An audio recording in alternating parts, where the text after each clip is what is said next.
my mango is to blow up and then act like I don't know nobody. I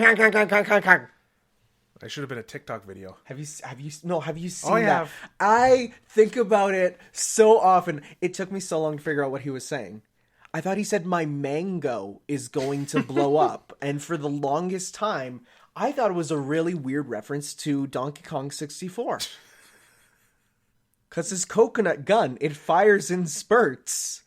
If it shoots ya, it's gonna hurt. I wish you opened the video a different way. Why? I thought you were just going to open it normally, and then I would have been like, No! And you're like, what? And I'm like, oh, you scared me because it's the Halloween episode. The biggest scare of all is not knowing what sort of lame internet reference I will make. Because we're going to be talking about some lame old internet references later in this video, or podcast. Oh, yeah. Oh, yeah. I know what you're talking about. Yeah, for sure. Hello, everyone. Welcome back to Ships Worldwide. Boo? You scared me. I did. You know what's really scary, rather? The prices on shipping sometimes. Ooh, that's a true horror. Someone just flushed a toilet, dude. Don't worry. No. I'm just thinking about... Okay, I saw you look at my wall where, like, the sound of the pipes rattling was happening, which admittedly fits with the spooky atmosphere. And I thought you just got really freaked out by plumbing. Dude, we should have, like, put on some, like, spooky ambient music in the background. I don't know about that. Trying to find non-copyrighted spooky ambient Hey, you know what? Copyright. That's something that's spooky. We should have bought a smoke machine. What's a podcast? All right, so we've had a couple weeks here, 3 in fact, where we didn't have any time to... I was sick. I'm just coming off of a stomach flu right now. We had stuff happening, lots of craziness, but we're here for our Halloween spooktacular, right? I was also thinking of opening the podcast with a very terrible vampire impression. Oh, let's hear. I gotta hear yours. No, I gotta hear it. Let's go. No. Just say something like, I want to suck your blood, or what is a man? You know, some vampire thing. Say it, come on. Okay. Do it. Oh, I need to hear this. Welcome to Toontown. Oh, you went with a nice old school Toontown Online reference, I see. Yeah, okay. Yeah, no. I never get Vinny from Vinesauce saying the phrase, "Viewer beware, you're in for a scare." Like, I think about that all the time, and I want to start every video with it, but I know I'm just copying off of him, which is not good. I need to come up with my own thing. Well, no, I take all of his mannerisms into my own life. Yeah. It's like if there's a boss that's like really hard, I'm like, I can't let the fish win. You know what that's from? Majora's Mask? No. It's from Bloodborne. Oh. He was fighting the hardest boss in the game. Oh, and it took him costs, right? Yeah, it took him like a whole stream. He was like, can't let the fish win. No, that's actually one problem I definitely have, where it's like, the only real YouTubers that I like religiously watch are, well, Vinny and Joel. I watch them both a lot. But then the best friends. So I take both of their ways of speaking and throw them together. Which means sometimes I'll just be out with regular people and I'll accidentally say something that they say and I'll have to try and explain it. And there's been a couple times where I've said something and I think to myself, where did that even come from? What does it even mean? I just say it. Like, one time I just said ripperoni when I saw someone on TV, like, get killed. And I was in the room with someone and said, oh man, ripperoni. And they looked at me like, what? And I'm like, oh, that's not a thing normal people say, huh? So hey, poor social awareness, that's spooky. Also, when I'm in like a tense situation in a video game or in real life, I'm like, It's gotta make those big noises, yeah. No, that's fair. So how about we go into our terrifying weeks? I did. I did You name all these. You did sections. name these in the style of spooky Halloween. Okay, so in terms of real life, school's been going good. Oh yeah. Got a school spooky. Very spooky. Very spooky. Got my comm test theory back. Got a 73 on it when the average was about 63. Oh yeah. So that was good. Do you know if your classes are bell curved? No, don't think they are. Yeah, it should be. They're normally in really competitive classes, and I hate the bell curve, where it's like half the class has to fail. So bell curve is literally the lower half of the class. So if the average for a test is like 82, everyone with 81 and under fails. Jeez. It's dumb, right? Yeah. It's to make it competitive, but like, that's dumb. Because you can get a class full of geniuses, and even if you're getting a 90, if the average is 91, you fail. Mm. And it's stupid. So thankfully, I never had to deal with that. I hate that. Other than that, on Wednesday, we went for my intro to news reporting class to a climate change conference. Ooh. Had to interview a few people. Oh, yeah. It was actually pretty fun. Nice. I really liked it, actually. Interviewing people and like learning about the event and taking down notes. And yeah. And I had to build the story. Cool. That's really cool. Yeah. Hopefully I get a good mark. I am not to gloat, but like apparently I'm like... You're feeling good? I'm feeling good about That's it. That's good. Hey, be proud of your accomplishments. Yeah. That's what I always tell people. Be proud of what, like, my worldview changed when I had a university professor who told me, stop. Look where you are right now. You're in post-secondary education. Being here alone means you've made it. And he said, it's tough to get really good marks when you're there. Most people can't even pass because they can't even get into post-secondary. Mm-hmm. Like, you're already in a prestigious area. And there's a lot of people who, like, just glide on C's, right? So, yeah, no, when he told me that, I, like, my worldview kind of changed. And it's like, yeah, be proud of the fact that you're there and you're doing it, you know? So that dude was good. I liked him. Good. Yeah, my professor in the intro to news reporting class is, like, one of my favorite professors. That's great. Yeah, I really like that class now, even though it's like a 3-hour class in the evening. But those are tough. Those are tough. Yeah. I had a couple of those that I hated, but I brought in my laptop and I secretly browsed stuff for a long time until the teacher said no more computers, period. And it was like oh no, it was rough. But hey, I got through. Yeah. Other than that, started work again. Oh yeah, working on Mondays and Saturdays.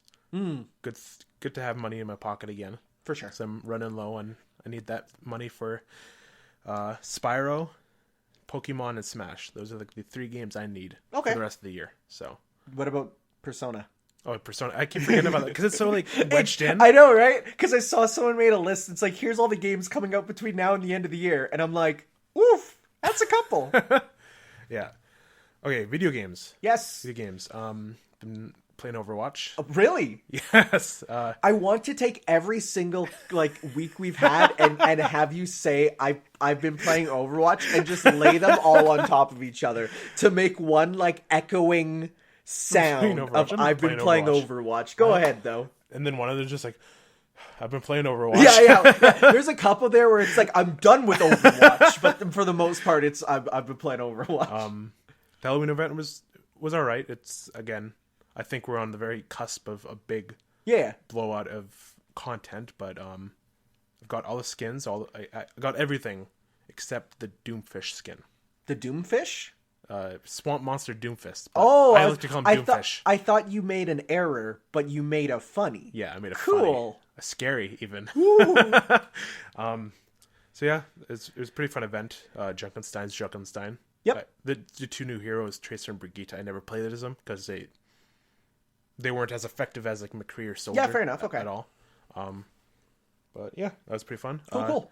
Next thing we can both talk about. Yes. Mega Man 11. Yeah. Have you finished it? Yeah. I haven't finished it. Oh, it's good. It was a good run. What level are you playing on? What difficulty? Like casual. Yeah. No, I played through on casual and I felt other than I found the final areas way too easy. Like there wasn't enough of a difficulty increase for the final areas. I found it to be the perfect intro to Mega Man difficulty. Yeah, it's like it reminds me of Shovel Knight in its balance. It's difficult, but it's not like unfair. No, for sure. Yeah. No, I really liked it. There's some parts where I'm like, oh, this is like... There's some parts where you need to have knowledge of how Mega Man works, for sure. I think it was Tundra Man stage. Oh, with the wind blowing and you have to do the ice jumps? Yeah, that was tricky. That's been in a couple Mega Man games, actually. That sort of, that sequence. Not the exact same. It's usually across, instead of like multiple like layers of verticality, it's usually across one long vertical one where you just have to jump to avoid spikes or something. But those spikes are a B. Like, yeah, that's Mega Man's weakness, dude. Every Robot Master has a weakness, and his is spikes. So yeah, I beat Acid Man, Blast Man, I think his name is Bakugo. Yes, Blast Man, that's his name. Yeah. Tundra Man, and another one I'm not remembering right now. Which power did you get? So I have Acid, Ice. There's still Bounce, Flame, Impact. What? I think I beat Impact. Isn't that Blast? Impact is the guy who looks like a construction worker. Yeah, I beat him. No, Blast is the guy with like the red spiky hair and the purpley blue body. Okay, I didn't beat him then. Did you go to the amusement park level? No. Okay, that's his. He's the Blast, yeah. So you beat Impact, yeah. Yeah. And right now I'm on Bounce Man. Bounce Man's stage is a little bit of a pain, but using Impact Man's weapon on him is the most fun. It's like, it's so perfect. I will say the powers in this game, the best powers of Mega Man in terms of every single one has its uses, and every single one I want to use. Like, they're really cool. Like, there's some games where you get a power and you're like, I'm never going to use this. But these ones are really good, especially because you can power them up with the power gear. Yeah. Especially Tundra Man's ability. It's just you can screen nuke, right? Yeah, like it's really helpful. Yeah. Some of the mini bosses were like almost more difficult than the turkey boss on you haven't fought him yet. You'll know. That turkey is insane. Yeah, some of the mini bosses are a little difficult, but they're fun though. They're unique. The in Tundra Man stage, the elephant. Yeah, I like that one. Yeah, and the crane one in yeah, that's cool. It goes into the background and the foreground, and you have to avoid it. Yeah, it's really good. Like, when he does like, you have to go right under him. Yeah, it's really it's honestly it reminds me a lot of Sonic Mania in terms of it feels like it's made by people who knew what they were doing. There is a hint that there's going to be some DLC too. Really? Yeah, they put up a picture. DLC. Well, one thing is, if you notice on the save menu, it shows a picture of Mega Man, your current character. There's only one character in the game. Okay. They'll probably add some DLC characters to play characters. Yeah. Okay. Like in Mega Man 9, they had Proto Man as DLC, and in Mega Man 10, they had Bass as DLC. They'll probably be, I'm going to say Roll, and then Proto Man and Bass. Huh. Yeah. I didn't get any like power-ups on the left side of the screen until I was like done the third boss. Ooh. Wow. So those power-ups are good. Yeah. There's some there that are really, really good. There's some there that I'm like, boy, this is so good it should be in every Mega Man game. It's Are you used to the amiibo yet? Yes. You have the amiibo? Yep. I use them every day or so. It just gives you free items. You replaced Yeah, I replaced the Smash Run because I kind of like how it looks, but also now the Smash one is down in the final Smash, doing the final Smash because I have the figures of all the other Mega Men. So the only one I don't have now is the Bass. So I have a Proto Man there too. So I need a Bass now to fully make the final Smash from Smash Ultimate. Bass? There are, but they're from like the 90s and Japan only, and that's not going to happen, at least for now. There is talks of more, so like those figures are called the 4-inch Sentinel figures, like the ones that are all by Mega Man there. Yeah. So they're releasing now one for Roll from Mega Man Legends and then Tronbon from Mega Man Legends. So it looks like they're going back and doing other characters now. Okay. So we'll probably get the Proto Man and the Bass in that art style, which is going to be cool. But yeah, I really enjoy Mega Man 11. I want to go back to play the original ones still, but it's honestly, if I'm going to be real, like it's in the top 3 of the classics. Really? 100%. Huh. Because I haven't heard much reception about the game. A lot of people, well, because I mean, at the end of the day, it is another Mega Man game. But it's just, in my eyes, it's done so well. Hasn't it been like 8 years since Mega Man 10? So it has been 8 years since Mega Man 10, but there's also the things of like, yeah, it's been 8 years since Mega Man 10, but we've had all the stuff by Inti Creates, the not Mega Man games, like Mighty Gunvolt Burst, which is, in my eyes, it would be up there with one of the best Mega Man games if it was a Mega Man game. So it's not like they've been starved for stuff. There was Street Fighter Cross Mega Man, which was a PC fan game that Capcom put out. So it was literally play through 8 Street Fighter characters instead of Robot Masters. Oh, that's cool. And it was like, it's a full Mega Man game, but instead the Robot Masters were all Street Fighter characters. It's a full classic Mega Man game. Huh. Yeah, like it's a really fun, cool little adventure. So they put that out, and that was free. But yeah, no, for the most part there hasn't been many. But they said if this game sells well, we might get a Mega Man X9. Guess what? It's sold really well, actually. So hey, there we go. Awesome. Anything else other than with Mega Man 11? There's some really... Okay, have you gone to the gallery to read the character profiles? Not yet, no. Go and read them, because they're actually really funny. They're really charming. Like, every enemy and every Robot Master has a full profile written up for them, and they're really charming. Like, it's some real good stuff. Cool. Yeah, I've been playing it at my friends, and they're all around me, so I can't really, like, dive in deep fair enough. into the game, so I just play it, you know? Yep. That's it? Yep. Okay, next is some good old Western garbage in your eyes. The scariest thing of all, Call of Duty. Go ahead. So, I bought Black Ops 4. You did. You know what? I've heard good stuff about the Battle Royale mode, though. It's the best Battle Royale mode I've heard. I've heard people say, like, it's actually, like, out of all of them. So I've heard in other podcasts and stuff they talk about, for every genre, you get three games that are the top of the genre. So you have like back in the day, Mario, Sonic, and whatever you prefer, Crash or Spyro, right? You have for fighting games, Street Fighter, Mortal Kombat, and then a weird third one which might be like Virtua Fighter, right? So you always have the two that are fighting and one third weird one, right? Yeah. I've heard people say this one is going to replace PUBG for the weird. Well, no, for the top two competing for Battle Royale games. Oh, yeah. Because this is literally what if PUBG worked. That's what I've heard. It's exactly and like that, so, like, this one, it's so good. It's not going to be the weird third one. It's right kicking off PUBG. Because there's no garbage building mechanics you have to worry about. Yeah. You just have to build your loadout and, like, make sure it's... And it's so fast-paced when you actually get into combat. Yeah. And the control is so well. It controls way better than Fortnite. Like, way better. Yep. Having zombies in there. Like, when you're in a zombies area. Yeah. A zombies round starts. And if you kill all the zombies, you get to open the mystery box and get a bunch of, like, high level. Oh, that's interesting. Gear. But in that same vein, you attract a lot of attention to yourself, right? From other players. So it's like, should I do this to get high level gear? Should I risk it, or should I just, like, leave? That's interesting. Yeah, for sure. Yeah. I haven't ridden many of the vehicles. Yeah. Because, like, I don't want to draw attention to myself. I've won a duo and I've won a quad so far. Okay. So that was pretty neat. And they get really tense. Like, the situations, like, it's so fun. Other than that, play like a few matches in multiplayer. The new maps are kind of uninspired. Okay. But they kind of don't have anything to, like, base it off of since there's no campaign. Yeah. Then zombies, I just decided, hey, I haven't played zombies yet. I'll drop into a middle of a match. I was on the Titanic one and just... Like Titanic the ship? Yeah. It's okay, like, sounds good. Takes place on the Titanic. Okay. This is, like, wacky stuff. No, I've heard. I remember the water park and the tiny people one, so yes. And there's one in, like, Roman times where you fight tigers. Of course. And, like, this, like, dictator who, like...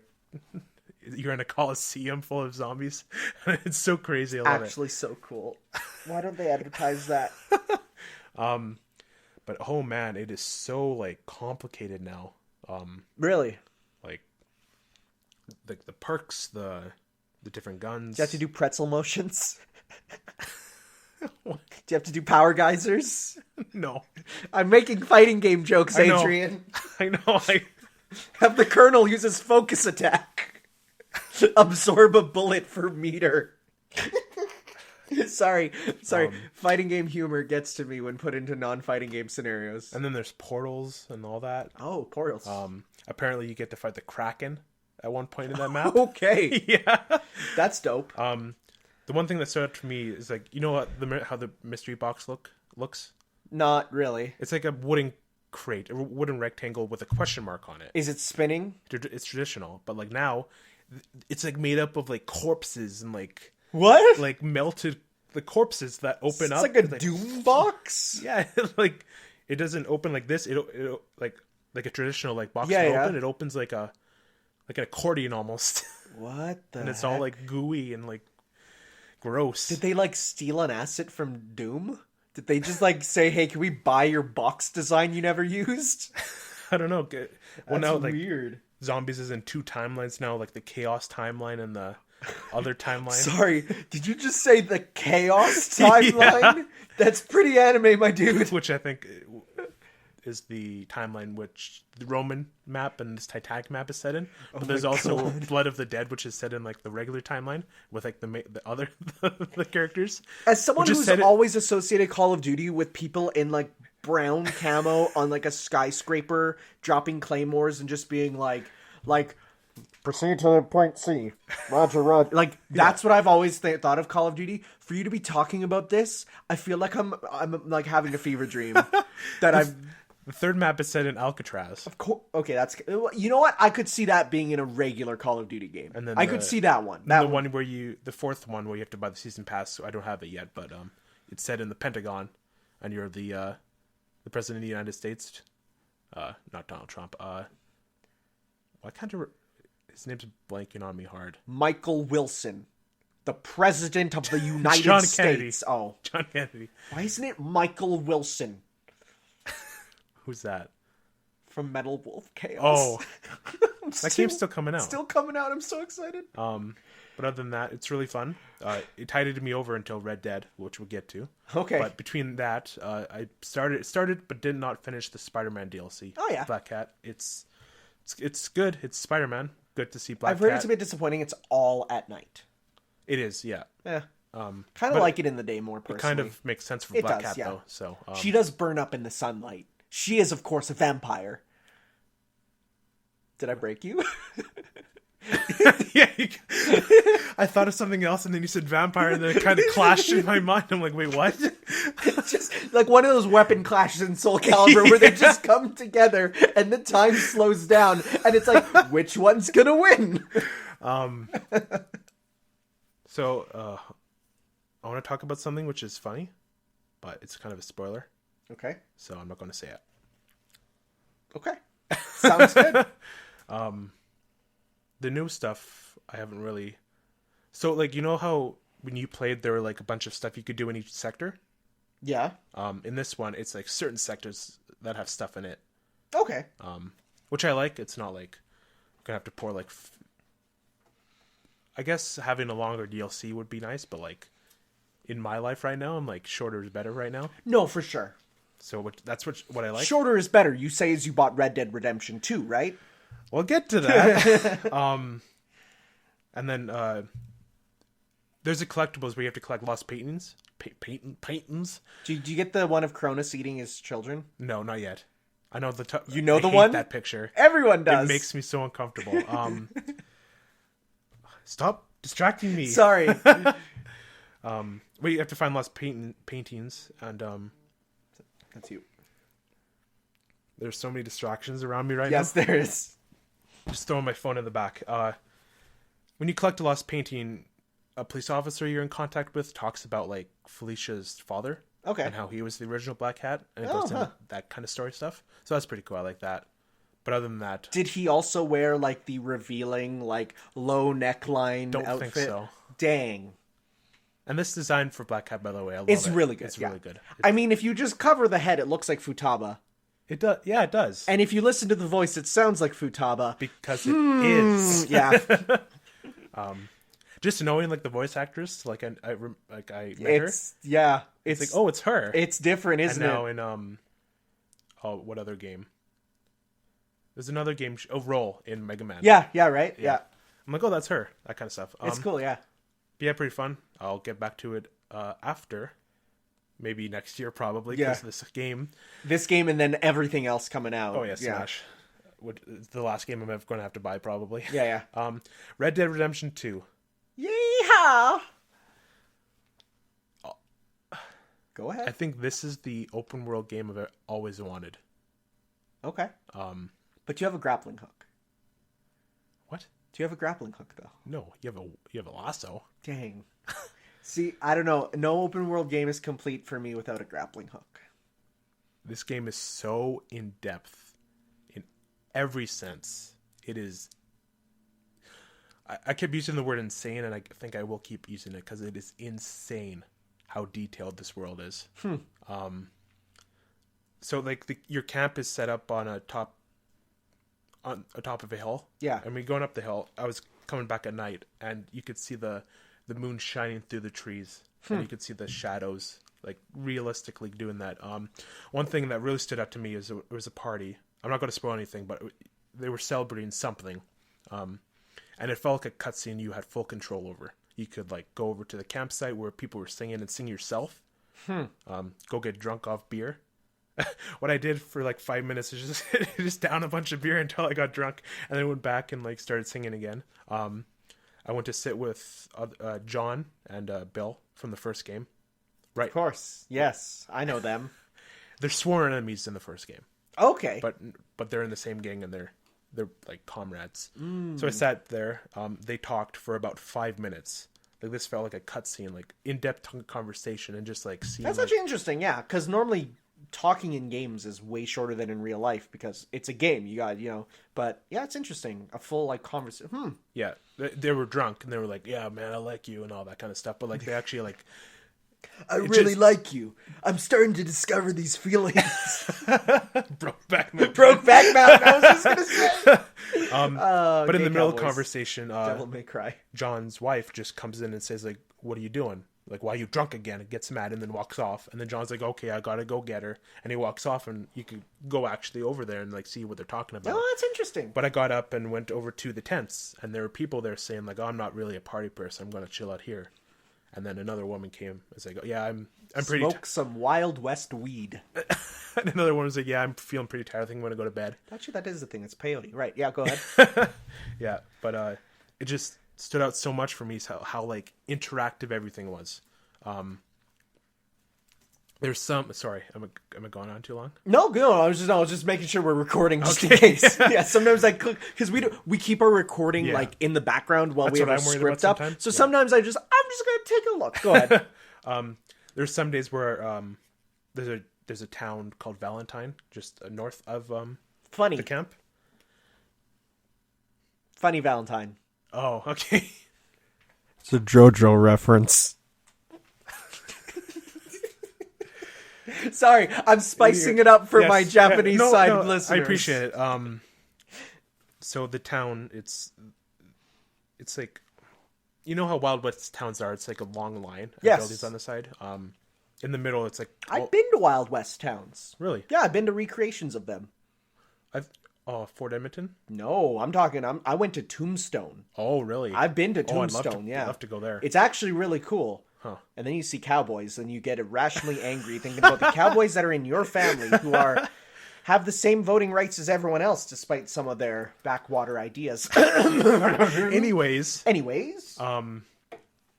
there's a scene where you went to the saloon and you got in a fight.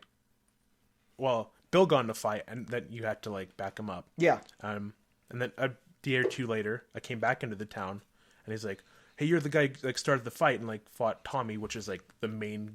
He's like the burly guy you had to fight in that end of that sequence. And I was like, "You better get out of here before I beat you up too." And then you either had the chance to defuse the situation or like, increase it, fight him. But I'm like, okay, I'm not going to fight you. I'm here. I'm in town to get some supplies. I'm going to go leave. So I did that. Other than that,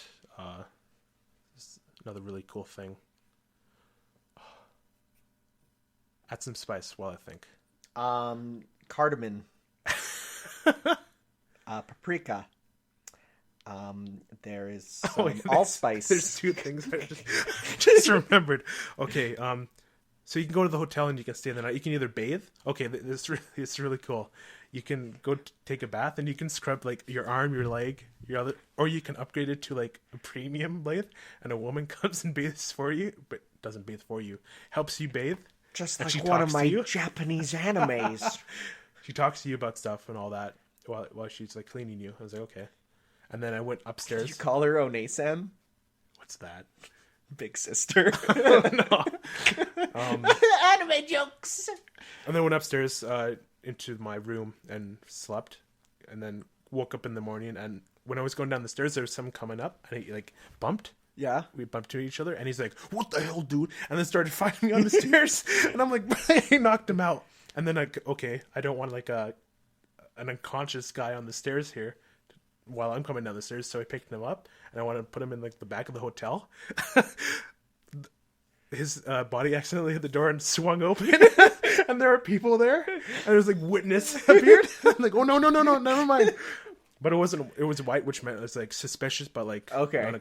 So I just like walked down the stairs and acted like nothing happened. Other than another thing, I went to go buy some meat from the butcher, right? And right around that time, I was still learning the controls, so I accidentally hit the R2 button, which is shoot. No. And I had a double-barreled shotgun.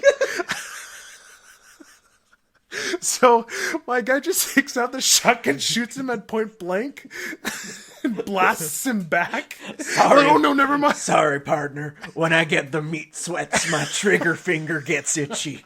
But the animation was so hilarious. He pulled out the gun and he intentionally did it. So good. And then obviously I'm like, okay, I didn't want this to happen, so I just let myself die and reset. And I went back to the butcher, and he like had a bandage over his eye. Oh yeah. I was like, wow, this is like so insane. There's so many other stuff I want to get into, but it's going a bit long. Yeah. But like, I think this game might be my game of the year, and I've scratched the surface. That's cool. It. Like I'm not even a quarter way through, and I've put in like 10 hours. Cool. So I can't wait to play more. So I'll keep updating you. Keep us abreast of the cowboy situation. I will. Since that was going on, I'll skip over the other things. No, you can just say them quickly. Just say them quickly, yeah. Walking Dead Day was between last podcast and today. Yeah. Got the variants that you guys hopefully we talked about them, yeah. I got 6 of them on the day that I wanted most, because they limited to 6 at the comic store I went to. Then I went to another one, and was actually on the list. The one I got the comics from wasn't on the list. So I'm like, weird. So I went to one that was on the list, and they didn't have any of the variants. They only had their variant with their logo on the cover. Okay. So that's what I picked up. Then last week, I think, I went to another comic shop on White Ave. Ooh, which one's that? Is it the Wizard it's a tattoo comic? No. Oh. It's like a small place that's upstairs in one of the buildings. Oh, yeah, I've been there. Yeah. They have all the toys there, right? It's right beside Blackbird. Yeah, they have all the toys there, right? It's a tattoo place. Yeah, but they also have all the toys there, right? Yeah. Because I remember going in there, and there's like all these like Godzilla figures and all these like Transformers There's stuff. Like a giant rocket raccoon figure. Yeah, and I'm looking there, and I'm like, yeah, this place is cool. Yeah, it's cool. I've got a bunch more of the variants because they had a bunch more.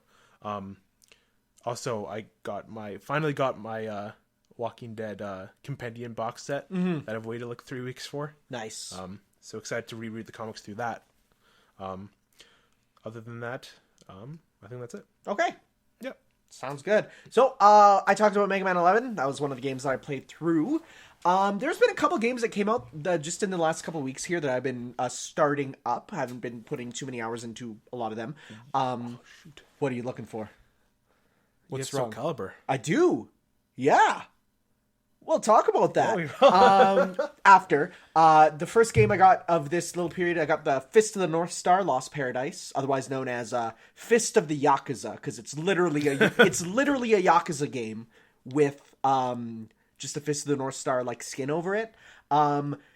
It's also English dubbed, which there's not been a dubbed Yakuza game since like the first one where they had Mark Hamill playing one of the characters, which is like, whoa, hey, put the money in there. He played the guy who's basically like kind of Joker-ish, and it was perfect. But that's really good. It is a Yakuza game, so you need to kind of know how it works. And it's weird because like, imagine an open world game, but you're not allowed to explore the open world for about 6 hours. I was told it was like a Mad Max kind of game. Well, Fist of the North Star, as an anime and manga series, is literally some guy in Japan ordered an import movie of Mad Max and said, I'm going to steal it. And that's what he did. It's literally it's literally Mad Max with Kung Fu. kung fu that blows people up. Huh. That's it. Have you done the arrow reverse? I have. I've done a lot of moves. So yeah, the heat moves, or in this game they're called Hokuto Shinken techniques, are so ridiculous. I've done you are already dead. My body. I've done that so many times, and it never stops being awesome. It is dual audio, so you can get oh my wo oh my wo Oh my wo shinderu. Nani? You can get it, right? You can get it Japanese or English. You can also get a costume that replaces Kenshiro with Kiryu from Yakuza, like the main Yakuza guy instead. Mm-hmm. So to see him doing these techniques is astonishing. A lot of weird, like, little side things. It has that lovely, awkward tone of games that I love. It's pretty much anime Yakuza, and that's awesome. Just fun to sit down with. So, yeah, no, but the heat techniques are insane. They are QTEs, but, like, if you miss them, you just do less damage. Like, it's not even that bad, right? But if you hit the QTEs, you do more damage. So, like, when you're doing the like, you just see on the screen, like, it's full of square buttons, and you have to press them, right? Nice. And then for the last hit, it's, like, always... Because the whole thing is, the way he's hitting, he hits their pressure points. Oh, okay. And so with certain pressure points, he can get people's bodies to do certain things. So, for instance, there's this one guy, and he's like, I see you've been stealing food from these people. So, pressure point right on the neck. And he's like, all right, you are going to stay here until the police come and get you. If you take one step, your body will explode. And this guy's like, that's stupid. It's not gonna happen. And he says, I can literally show you an example with another person. And he does. Is this a cutscene? It is. Just like, okay. So he's like, I still don't believe you. He takes a step and explodes. And Kenshiro's just like, I told you, dude. It's ridiculous. It's fun though. And that goes with one thing I've been doing is I am excited for Jump Force, but I want to make sure I have a decent to good understanding of every character who gets added to it. So like Smash. I love doing that for crossover games. I guessed that Kenshiro is probably going to be in it, and lo and behold, he was revealed this week. So hey, there we go. There you go. I also got Soul Calibur 6. I'd like to hear more about this. It is... Do you remember when you first played Tekken and you're like, oh man, this feels really fun and good and fast? It's that again. And even when I played it, I'm like, this is so perfectly balanced between... There's enough really in-depth stuff for people who want to go deep with it, but the basic combat is just so fun. Like, I was making jokes. I'm like, all I'm going to be doing is making characters. But I've actually been enjoying the combat more than the character making. Like, it is fast. One thing, like, when you're a kid and you're playing these games, you don't get how to play them. You just press buttons, right? I never got that it uses Smash Bros. Controls. It is, like, you have... Square is your horizontal attack. Triangle is vertical. And circle is kick. Those are your three things. Now, add a direction with them, and you do, like the phrase forward kick is literally going to be a kick going forwards. Back kick will be you're going backwards, but you're also kicking. Mm-hmm. A forward horizontal slash will be maybe at a diagonal because you're going forward with it. So, like, every move in it makes sense. And then you can also do, like, square and triangle or triangle and circle to do like your more crazy moves, like the weird ones where you like teleport or like that's your specials, right? But for the most part, there's no real motions aside from one character who has the most horrible pretzel motion that I'm never gonna do. I hate it. It's literally like go forward, back. It's like it's so never gonna happen. But I played it with my sister, and because she loves Soul Calibur, she played a lot of 4, a lot of 5. I played it with her, and not only were we fairly evenly matched because it's simplified controls, but, like, I was having tons of fun. And it's great. And I'm looking forward to a DLC thing that is coming out. I did play Soul Calibur 4 a long time ago. Oh my god, it's night and day. 4 is slow and calculated. This is like you can clear across the screen in like a third of the time. Like it's you move faster. Cool. It's going back to the really classic Soul Calibur, which is really fast and very open. So we'll play some. It's fun. Hopefully we have time today. Yeah, we'll see if we do. I also got My Hero 1's Justice. You look over here. What? You looked over here. I'm just looking that way. Okay. It was over there before. Now it's up in my shelf. I'm gonna go grab these games. Yeah, sure. Go ahead. The My Hero Academia fighting game. It's definitely an anime fighter in which it's not super serious. They are kind of moved around. I organized them a little bit. It's not a competitive fighter at all. It is a just dumb, fun anime fighter, and I love those. There's so many small details about characters, like using certain characters' techniques will blow off certain body parts of their armor, because, like, for example, Deku, if he flicks his finger with his quirk, it will blow off his glove. And you will see when he fights, he flicks his finger. Deku didn't have a quirk. You only watched, like, the first... We got to the part where he got his quirk. Oh, right, yeah. He feeds him the hair. That was a while ago, dude. I know. But yeah, so like little things like that where you'll get those small details that are really cool. You can also get Fist of the North Star, too, if you want. That has a really cool case. Might as well go get him. Yeah, no, also, by the way, reversible art for Fist of the North Star is so much better. Take a look at it when you find it. It's so good. Oh, where is it? It might be at the... Right? No, it's animes at the bottom. It's at the... Oh, this is cool. Right? It's by the original, like, manga author. So, like, I think it is, at least. He might be dead. I don't know. Because it's, like, from, like, the 70s. But, yeah, so, like, it's the reversible the PS4 art. logo that's still there? Yeah, it's really good. Versus the original there. You keep receipts? I did for that one, and I don't know why. Why did I keep that one? Why did I keep this receipt? I normally don't. Maybe if you didn't like it or something? I don't know why I kept this receipt. Huh. Yeah, I don't know why. Maybe I just threw it in there. No, all these games are just, like, they're fun, good. Honestly, anime games to me just feel fun. Like, there's something about them. They don't have to be good, but I enjoy them. And I've seen people saying, like they'll post a video from one of the cutscenes of the game, and they're like, people paid $60 for this trash, and it's like, oh, yeah, of course it's not going to look as good as the show. No. What are you on? Are they on, like, Dragon Ball Fighters acid or something? Yeah, like not everything's going to look like Dragon Ball Fighters. It looks good.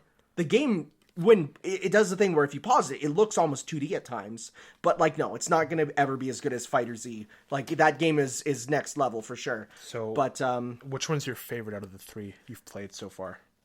Oh, they're entirely different games, really. Which one is the most fun you've had? I mean, Soul Calibur. Soul Calibur? Like, I will say Soul Calibur has much less in it than I expected to start with. Like, there's almost no unlockables. There's one unlockable character, and there's, like, 20 things that are locked in the store.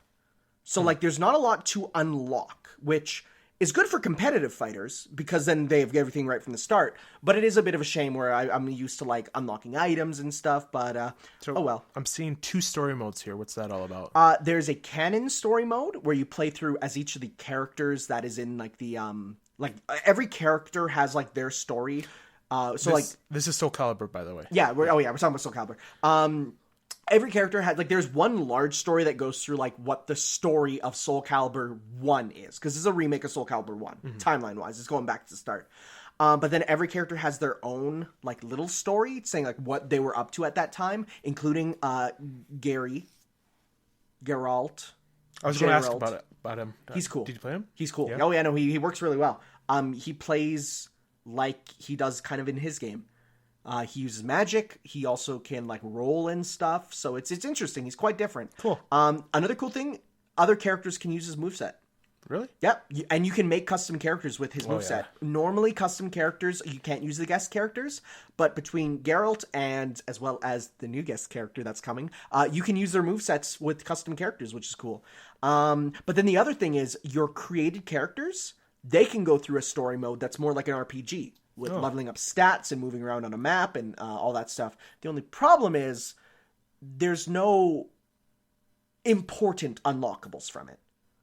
You get money, which you can use to buy cutscenes from every Soul Calibur game, minus ones that feature guest characters, because obviously you can't, they're not going to buy the rights to Link, Spawn, Heihachi, Godzilla, what? Kratos, why did I say Godzilla? Who was I thinking of? Darth Vader, Yoda, Starkiller, who else is there? Who was in 5? Ezio, yes. Ezio Auditore. Yeah, they're not going to buy the rights back to all of them for that, but you can get cutscenes and stuff. So I've always liked the Soul Calibur game. No, it's like, when I played it, I'm like, this is just going back to the good old gameplay of the like old style, where it's perfectly balanced. It's not going way too competitive, and it's not going way too casual. It's perfect. Okay. You have those like weird memories that like, when you look at something, I was like, oh, I remember that. Yeah, That's like completely inconsequential. Yeah. I remember being in a Blockbuster way back when those were a thing, and I saw Soul Calibur 2 with Link on it. I'm like, oh, I want that. That's all I remember. So you don't remember getting it? No. Oh, I remember my friend and I finding Soul Calibur 2 in a bargain bin at Walmart. Oh. And when we saw it there, we're like, there's Link! Oh! And then we got it, and then we saw Taki, the ninja who wears clothing so tight you can see everything. And we became men that day. We were like 9. That's good. Cool. Okay, stuff I've been watching, though. So these won't take too long. No, I'm thinking of what I've been watching too, but I'm not. So I'm continuing with I gotta catch up on all these Shonen Jump things to prepare for Jump Force. So I read through all of Hunter x Hunter.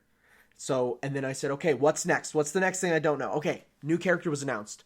Yusuke from Yu Yu Hakusho. I'm going to just pull up a picture so you know what I'm talking about. Okay. So it's old. It is from the 90s. And I'm watching the dub of it. That looks really old, yeah. It is. Yeah, it's 90s. It's old. I'm watching the dub of it on Funimation, so it has some questionable voice acting at times, where it's like the main cast is good, but occasionally you get a character who sounds like they have no idea what they're reading, and it's hilarious. It is aesthetic at times.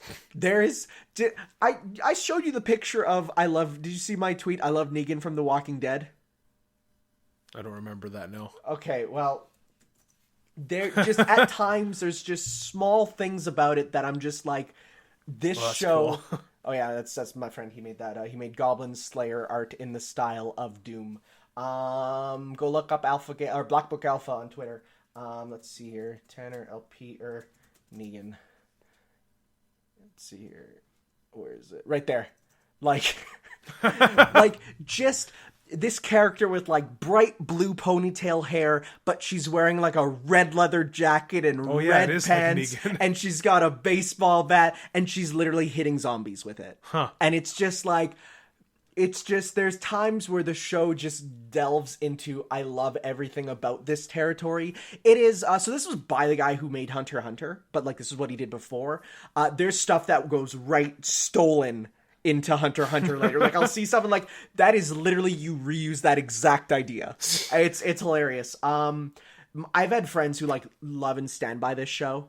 And I can see why. It is super nice though to go back to a super old 90s anime, because it is just so unabashedly itself, right? Like, you'll watch episodes and they'll be done by entirely different animators and characters will look totally different.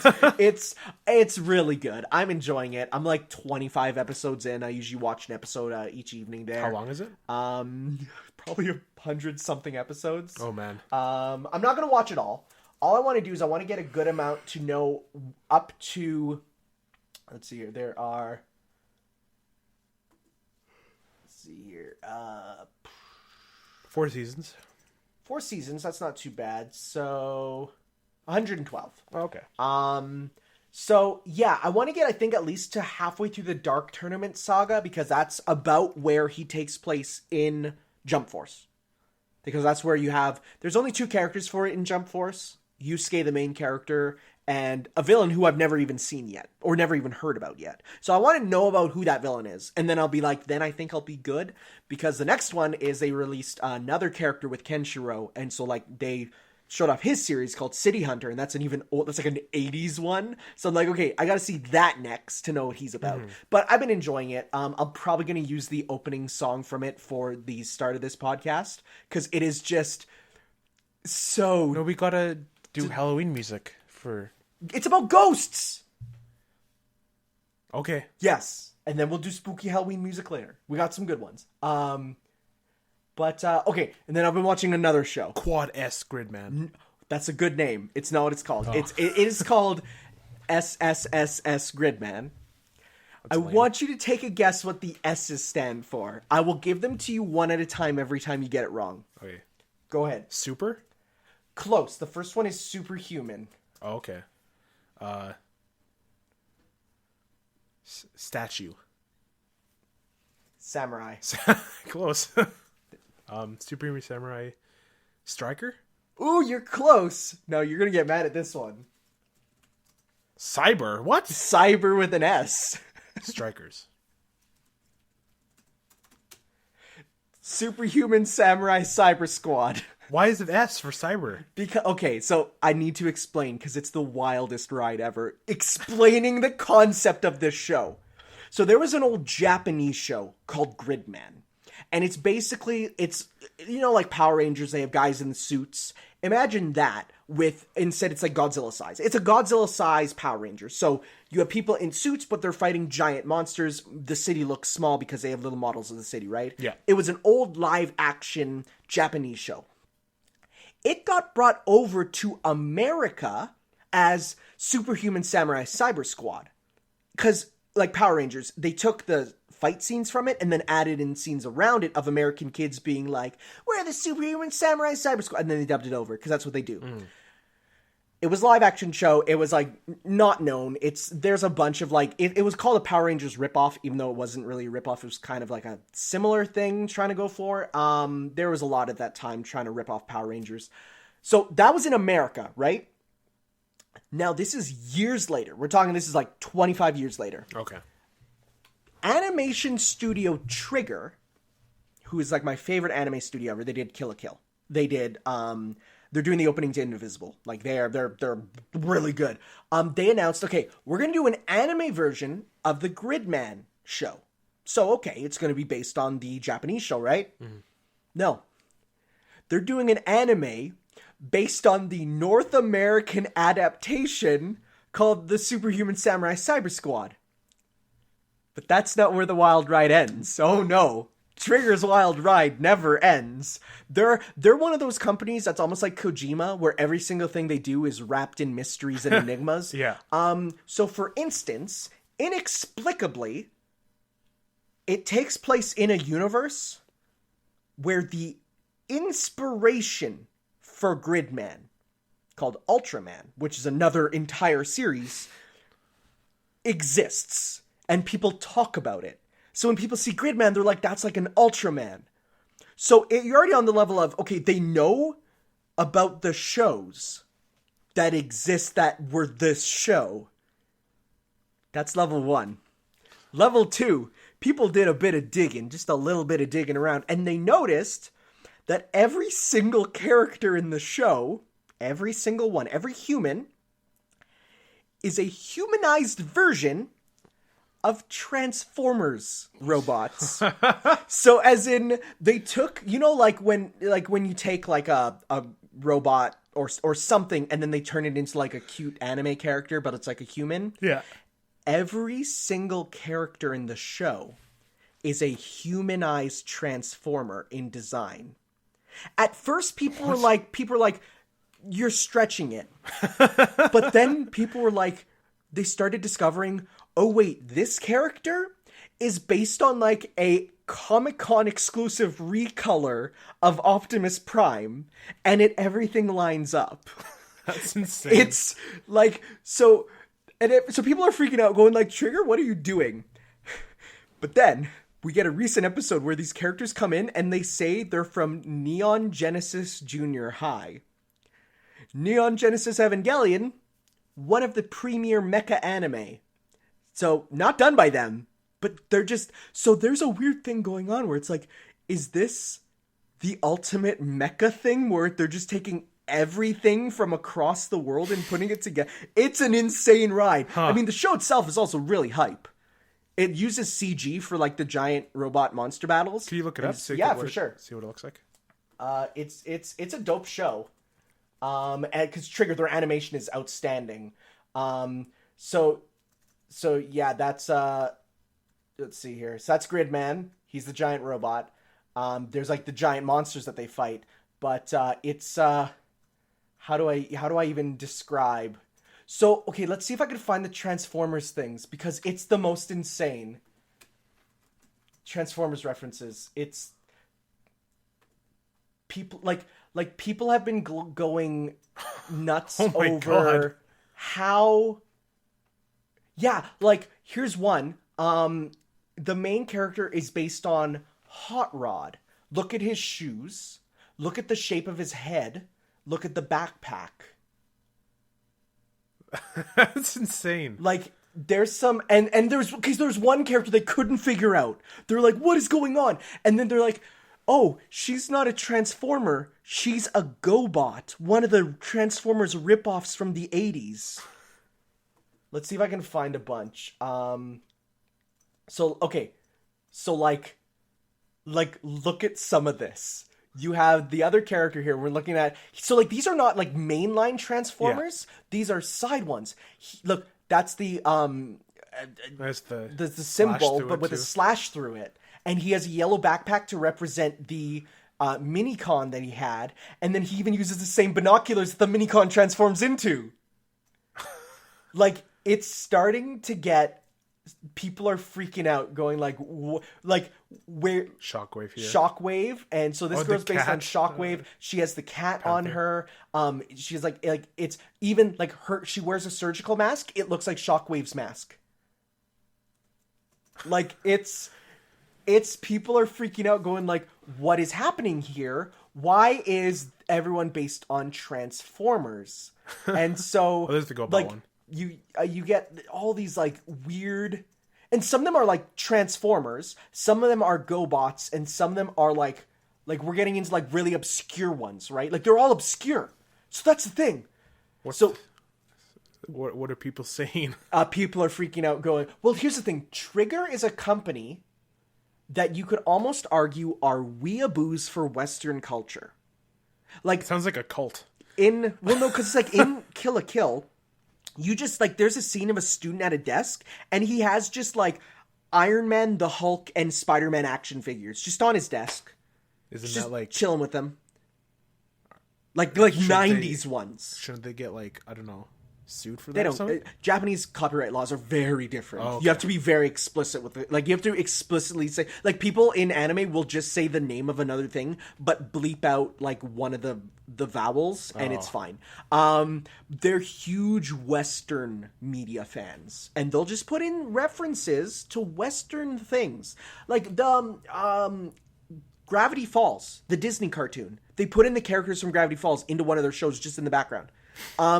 What's that show with the Quarter Pounder with cheese, the Royale with cheese? From GTA? Well, yeah, but no, that's based on a movie. The movie that I can't think of right now. With Samuel Pulp Fiction. Pulp Fiction. The characters from Pulp Fiction are just in Kill la Kill. They're just there. They're just chilling. Samuel Jackson is there. Like, in the suits. What is even anime, dude? Like, I have to show you. Where are they? Okay, right there. Jeez. Same shirt. They're just there. And, like, this is in a scene where they're going up a hill, so they get blown by fast, right? But, like, they put in little references to North American stuff all the time, because they're huge fans. They've actually done, like, work for... like Disney even, so like they're really into the West, but it's like, yeah, so people are freaking out, going like, why are there all these cameos in this show for Western stuff? Just because. But people think it's something bigger. People they're thinking, because before, okay, now we're going into stuff, all their shows take place in the same universe too. Okay. So they did a show where it was called Space Patrol Luluco. Short, I'm sure you've seen the characters. One sec. I'm sure you've seen these characters. Have you seen them? Maybe? Doesn't ring a bell. Okay. Well, it was a short show, so every episode was 3 minutes long. But it was so fast. Yes, 3 minutes long with opening and ending. But it goes by so fast that you get it at the same amount of plot as a full show. Like it runs at like on acid. There's episodes where like we have to get through to this planet, and they like go through a planet of another show, and the art style changes, and they're canon. Because then these characters are in the background of episodes of those shows. So then that means they're in the same universe. So they're all in the same universe. Yeah, so it's called the Triggerverse. How does all this stuff even happen in the same universe? Planets. But like literally, okay, so in this show, the main girl, Luluko, her mom appears. She's a space pirate. And she comes in wearing this outfit made out of the evil alien clothing from Kill la Kill. And it's just nothing said about it, but it's so clear. There's like they just throw in they're the Marvel of anime because everything is connected. So it's becoming a game of like, okay, how is it connected now? So I love it. It's a little bit of an ARG, and they play into it. Like they know what they're doing. But, for instance here, like, it's not really a spoiler because this is an old anime, but, like, you watch this entire show and it seems like an original thing, right? End of the show, main character gets a super transformation. She goes, like, anime super transformations, they get it. She turns into Trigger-chan. She turns into the mascot of the company. So the whole time we were watching this show thinking it's an original thing, no, it's the entire history of how the company's mascot got her powers. Jeez. And like, so yeah, people were like, and like when we're talking about how in depth it goes, they've done some short movies for like film house stuff, like short films that were only for like theaters and like art house films, right? Mm-hmm. Those get brought up in this. Stuff that you wouldn't see on TV. Like, something you have to just dig for. They're in there.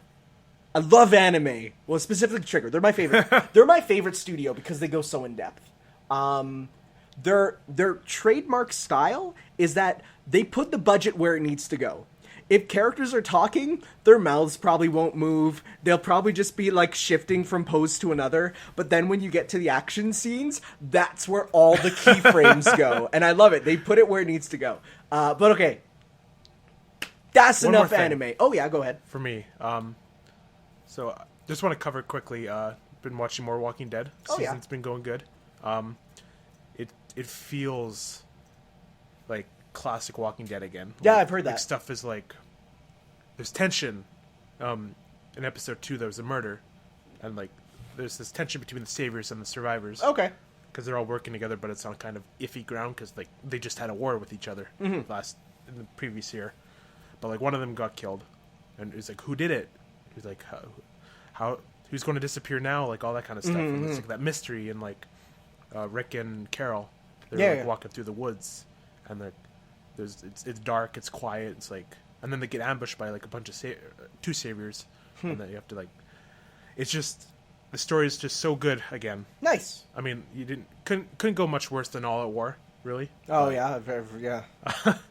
But there's conversations, meaningful conversations, like stuff that's paying off from like last season. That's like actually adds to the last season. Like there's like helicopter stuff. There's this whole thing with. Do you know the Junkyard people?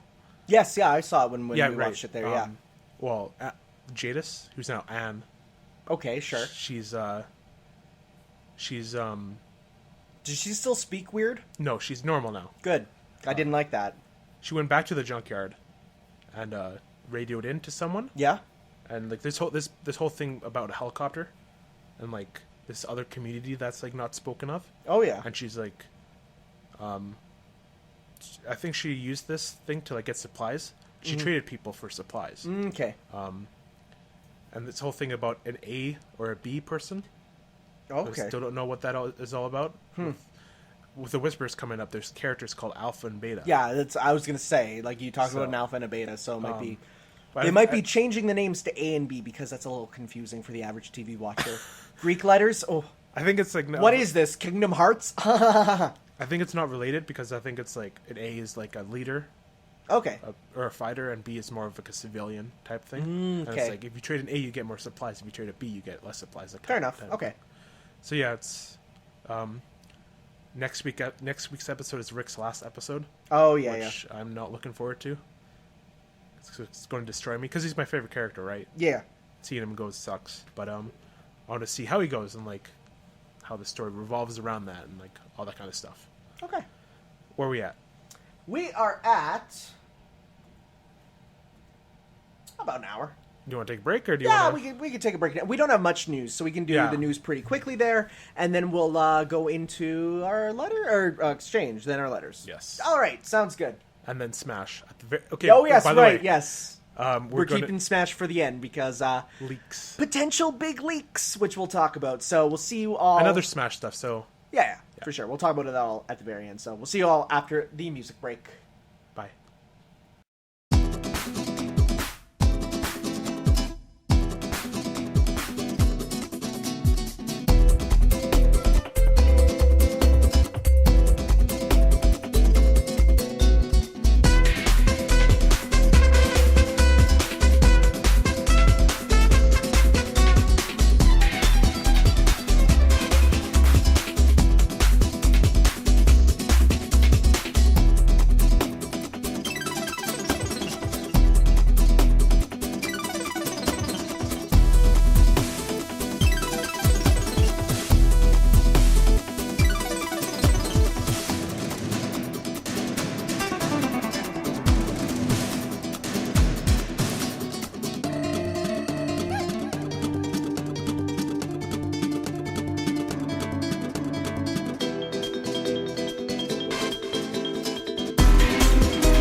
All right, and we're back for the news.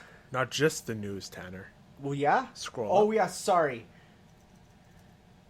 The Witch's news. The witch's It's news. a play on a word. Witch's brews. Oh, okay. I was like, I was looking for it, and it found me. Oh, that's Ooh, spooky. It's big spooky. All right, go ahead with the first story. Okay, so And there's going to be some spooky twists in these. Oh, are there? Yes, in this one there is. PSN name changes are finally a thing. Yes. Did you hear the spooky twist? No. It gets rid of your DLC in any games from before 2018. So have fun. So, yeah, I mean, that's fine. I'm gonna stick with my original name. Too. Yeah. It's so they basically. So here, do you know the reason why it took so long? Because it was so like ingrained with everything. So literally, normally when you have an account name, so your account name isn't what you go by in like the internal systems for things. You're given a number, like a long number, and that's your account number. No, we don't get to see our account numbers. It's in the system and it's used instead of our name. Here's the problem. Sony said, nah, let's just make it use the person's name. So meaning if you were to change the name, you'd break everything because the person who you were trying to talk to no longer exists if the name were to change. Yeah. So meaning they fixed it for newer games. Newer games now use the number system. Every account got a number and it all works out. But anything from before 2018, they said, yeah, we can't guarantee the game will even be like owned by you anymore.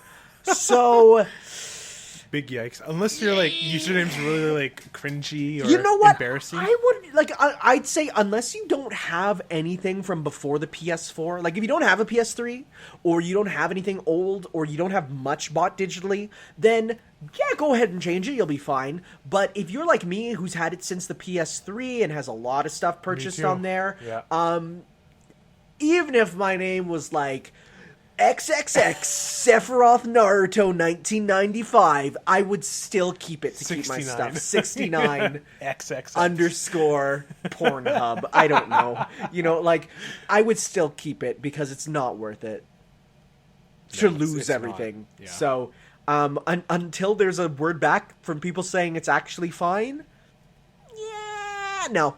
All right. Cool. I don't know when that's coming. Yeah, it's in beta right now, so some people who signed up for the beta are going to get it. Resident Evil 0, 1, and 4 are coming to Switch. Finally. Those are really good games. I wish it in by 4 on PS4. Yeah. I mean, the thing is, 4 has been on everything. Mm-hmm. 4 is a game you can play on every console since the GameCube. Like, it is on everything. Yeah. There's multiple ports even in some cases as time goes on. Like, there are... It's just the door opening. There's an old mobile port, which is like an original game, and then they went back and said, no, we're actually going to make a real port of it on mobile. So there's like 2 mobile ports of it. Okay. Those are good games. And, yep, you know what? That is now 6... Resident Evil games on Switch. That's awesome. Which is hopefully I don't think we'll get 2 remake, but we might get 2 and 3 after this. I could see like the originals. These games are slated for 2019, by the way. Yep. No so concrete release date. Those are awesome games. Good to see. All right. You want some Overwatch news? Sure. Hit me with them fast and hard. Right, so it's really cool. For BlizzCon, they're doing a. So have you watched an esports Overwatch tournament? Or at least like seen clips? No. Okay, so the camera can move anywhere it wants. Oh, huh. And it could be like first person. You could switch it to first person. You could switch it third person. And what they're doing for BlizzCon is you'll be able to watch BlizzCon, the World Cup, with this camera as it's going live. That's actually really cool. So there's going to be these thousands of like invisible cameras everywhere over the map. That's really cool, actually. Yeah. And they're planning to implement that into regular games so you can rewatch your matches. No, that's great. I'm really excited for that. God, there's gonna be so many more though. Like montage things of like But no, that's really cool. That's a good feature. I think this is the feature that they were talking about that they were really proud of. Not that they wanted to focus on really hard. Yeah, because they wanted to get this out by BlizzCon, obviously. Yeah. So that's pretty cool. Speaking of BlizzCon, there's not going to be a new map at BlizzCon. Okay. Because Busan just came out. Yep. And they probably want to focus on like bigger stuff, which I'm pretty sure is going to be like a big expansion. Yep. And they just said like Overwatch 2. Watch over. Yeah, they just said like the maps get buried among all the news. Overwatch 2, Underwatch. Featuring Sans! I'm at a point where all I need to hear is like the first 2 notes of his theme, and I'm dying laughing. Other than that, there's buffs coming to Reaper, Symmetra, Mercy, which is big, and Roadhog. All right. Like, are we talking about just buffs or like kit changes? Buffs. Okay. So, but Mercy getting a buff is a big deal because she's like... Maybe people will now play her. Frankenstein's monster at this point. Oh, yeah. Halloween joke. Okay, that's it for Overwatch. All right. We talked about this earlier, but 2B is coming to Soul Calibur. To be or not to be? Boy. Good at the game. She looks perfect. Like... I remember you, like, predicting it. Well, because, like, actually, that was... So, do you know what that was? What? That was actually, like, totally wrong. Like, that song is not even in her thing. Like, it's a different song. In a certain mode, when you're doing multiplayer, instead of the song appearing in the bottom corner, it's the other player's PSN ID. So their PSN ID was the name of the song. Yeah, right? Like, it was just someone had, like, their PSN ID's name was the end of Yorha. Oh. And so that's when it came up. They thought it was the song. That's a weird coincidence. Yeah, it was. Well, but this has been talked about for a while because 2B was up there for one of the most requested ones for Tekken, but they just saved her now for Soul Calibur. Okay. Not only does she look awesome, her Player 2 palette is amazing. What is it? White outfit, dark skin. Oh, that's cool. Black 2B pretty much. That's awesome. And she looks so good. Her hair also turns black. Like it looks like a whole new character. She gets an outfit based on Kaine from the original Nier. Which is also DLC in Nier Automata itself, but it just being added in means you can now make Kaine. Mm-hmm. There's accessories of Emil's mask, which you can then put on and then make Emil in the character creator, because put his mask on a skeleton body, you got Emil. The book from Nier, so you can... I've seen there's some really good Papa Nier, like the main character from Nier, like created characters that already look perfect. Yeah. The only thing it's missing is the floating book. Floating book's now in. Nice. It comes with a song, which is instrumental sort of remix of... It's a medley of themes from the original game. Not the song that was the Fall of Yorha song, is the song that brought me to tears. It was so good. It's not that song. There's bits of it in there, but it's not the full song. Is there a stage? It does. She does have a stage. It's literally on top of a random... It's part of the field from... Like, it's part of the hub area from Nier Automata. Oh, okay. So you're on top of a building, and it's fine. Soul Calibur's full of, like, time portals, so they can have a stage set in, like, 30,000 years in the future. It's fine. But it's on top of a skyscraper building, and you have, like, the trees growing everywhere. But if you look in the background, you can actually see 9S is standing there watching the fight, as well as some robots. Cool. And it looks really good. I still need to play Automata. It is... I must be excited, eh? Oh, yeah. Well, because she loves both Soul Calibur and Nier, so she freaked out. That's my sister, in case people don't know.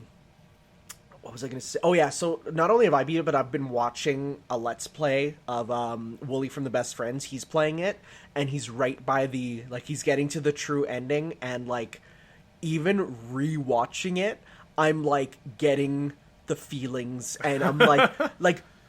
I'm even discovering new things about the story that I never realized. Really? There's a better allegory for racism in Nier Automata than in any of Detroit.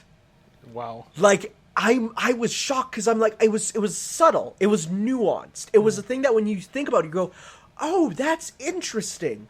And it provides a unique perspective on the issue. Not spray painting Martin Luther King quotes, but replace black with robot. I hate Detroit. Detroit is just Nier, but bad. Like, there's so many parallels. But it's just, everything that's in Detroit is done better by Nier. I own Nier Automata. You do? Oh yeah, I've owned it for like over a year. Oh my god, dude! You need to play it! I know. That's a really... But it is a game you need to... Well, you know, it's not too long. A completionist run is about 30 hours. I'm not going to play it I know, but year. it's worth it. Like, that later. Story is... I mean, I haven't had anything spoiled for me yet. No, because it's the Nier fan base locked tight. They don't let it out because it's that good. But no, she's gonna be good. So people are thinking that so there's 2 more characters in the season pass and 2 armor packs. Armor packs. Yeah, like for the creative characters. Oh, okay. That's the season pass is 3 characters, 1 bonus character who's just like you can buy her right now, or if you get the season pass, you get her for free, quote unquote. It's just the first character. Yeah. And then 2 armor packs. So it's going to be interesting to see what's in those armor packs. If it's going to be armor from previous games, or if it's going to be maybe referential armor to other stuff, or what it's going to be. But people think the other 2 characters are also going to be guests, and then next season is going to be when they bring back more older characters. But because there's a couple fighting styles that aren't in this game. There's a couple that were in later games that could easily be brought back. So it's going to be interesting to see what they do with it. Are there any like predictions for who is going to be characters? 2B was the only big one that there was talk about. Because someone asked Yoko Taro if 2B could be in Soul Calibur. And his response was literally, if they pay us...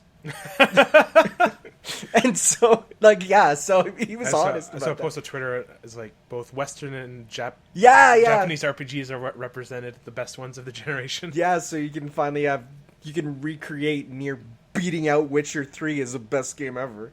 But yeah, no, so it's going to be, and she fits with the art style really well. Like, she's not a weird sort of kind of guest character that clashes. Like, she looks good. She fits the style a lot. So that's cool. Cool. All right, back to me. Some more Blizzard news. Yeah. No big Diablo news at BlizzCon this year. Okay. But did you see this? The Diablo 3 Switch, yeah. Yeah. Looks pretty cool. It looks cool. Yeah. I wouldn't go out of my way to like rebuy a Switch for it. Also, did you hear the thing about EB Games? No, what? If you trade in a Switch, you get $200 towards another Switch. That's weird. I read that and I didn't get it. I didn't understand what was being said. Think about it. Like, maybe you want to just have another version. Like, you want to get the Eevee bundle or whatever. I mean, I guess bundle. You're still losing money. The Smash bundle comes out in, like, less than a week, eh? Yeah, but it only comes with a code that you can't use, so... Still, like, Smash Bros. Is coming. Yeah. Which we'll talk about later. Yep. All right, back to you. Big thing with Sony. I guess we're getting into controversial stuff. They're a little bit. Stories. Well, but this is one that it's just like, it's dumb, but it's also not worth the amount of controversy that it's making. Sony is now requiring all Japanese games to be pre-censored for when they get a Western release, even if they aren't planning to. Because they're tired of going back and forth between, okay, you want to release this game in North America, but, okay, come back to us, we'll tell you what to get rid of, right? Because, of course, Sony has to do that because why? So they've now been telling Japanese developers, you have to stop certain things in games, even if it's a game only destined for Japan, despite on other platforms being uncensored. Switch versions of games, uncensored. So if a game is you know what's even weirder though? PS Vita releases of games, uncensored. It's only PS4. So there's been a couple examples. Recently in Warriors Orochi 4, the only version with boob jiggle physics is the Switch version, because the PC version runs off the PS4 version. Mm-hmm. That's just taken out. Otherwise, the games are the same, pretty much.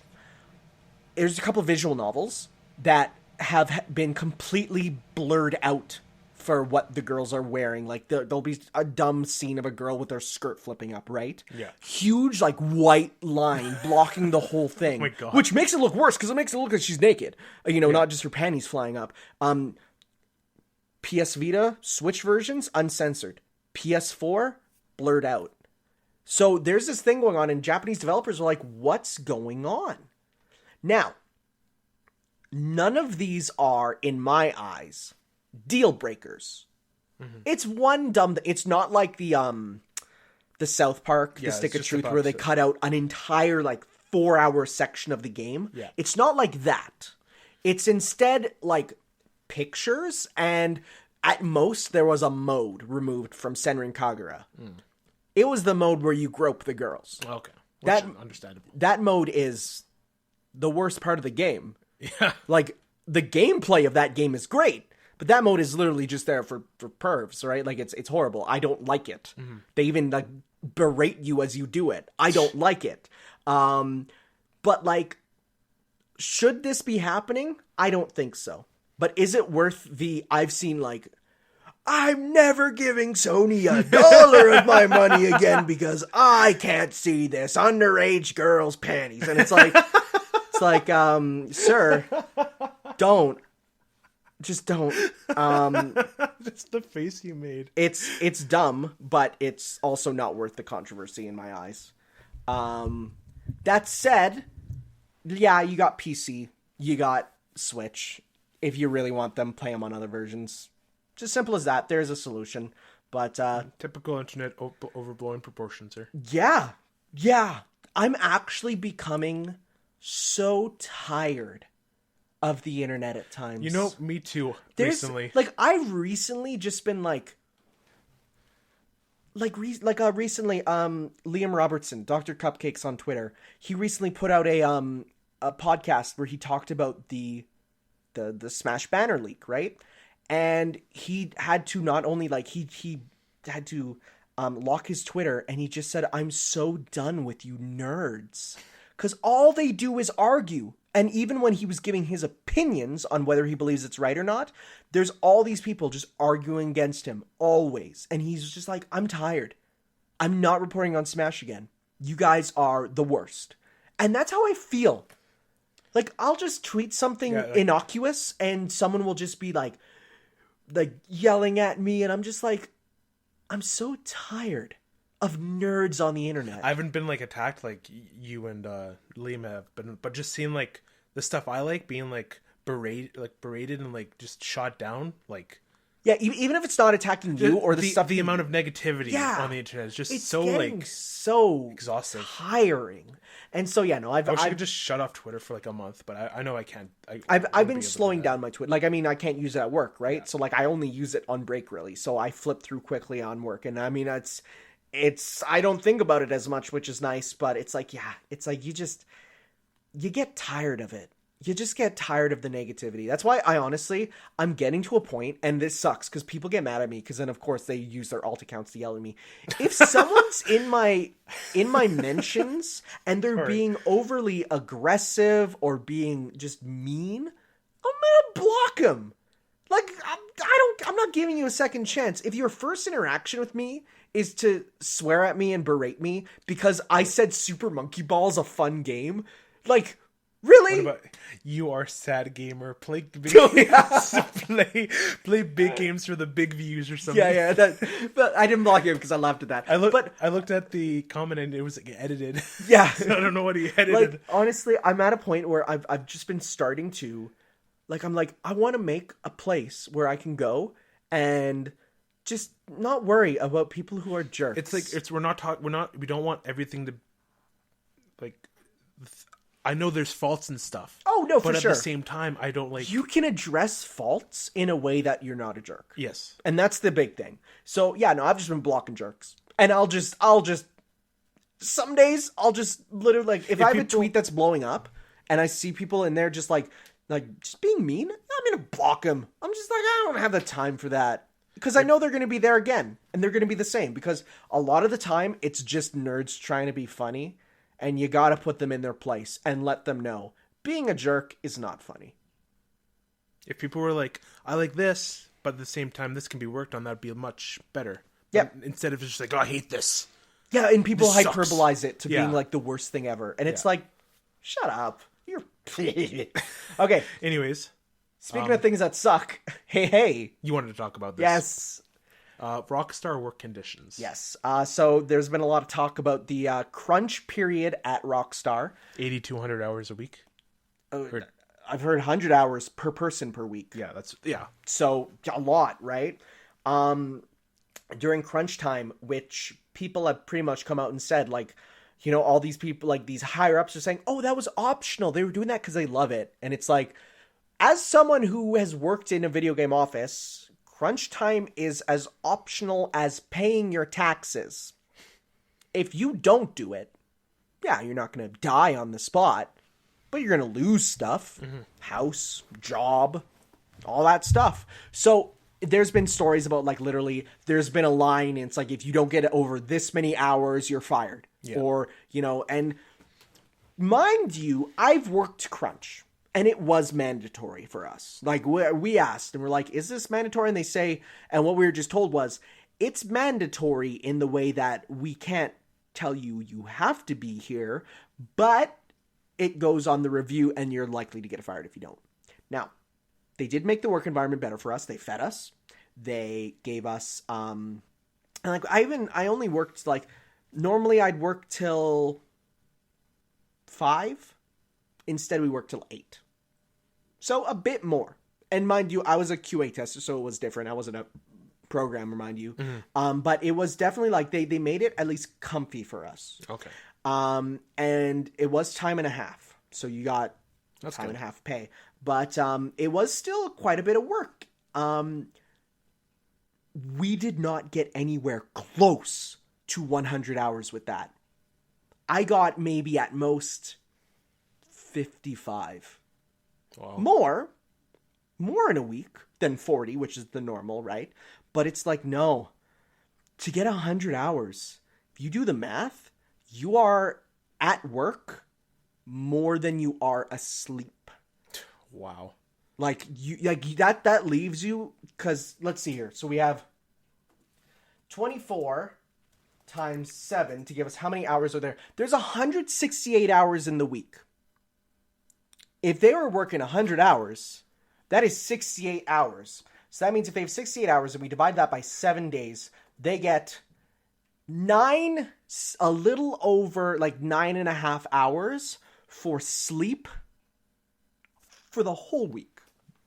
That's crazy. Yeah. So,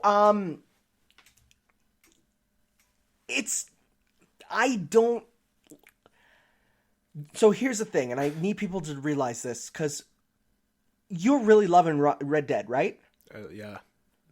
Game of the year, probably. So, but at the same time, you can like something while not agreeing with how it was made. No, I don't agree with this at all. So, you still want to support the company because it gives them jobs and the people there to keep their jobs.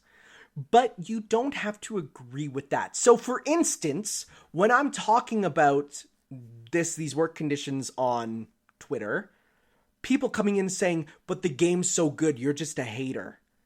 It's like, I'm not saying the game's bad.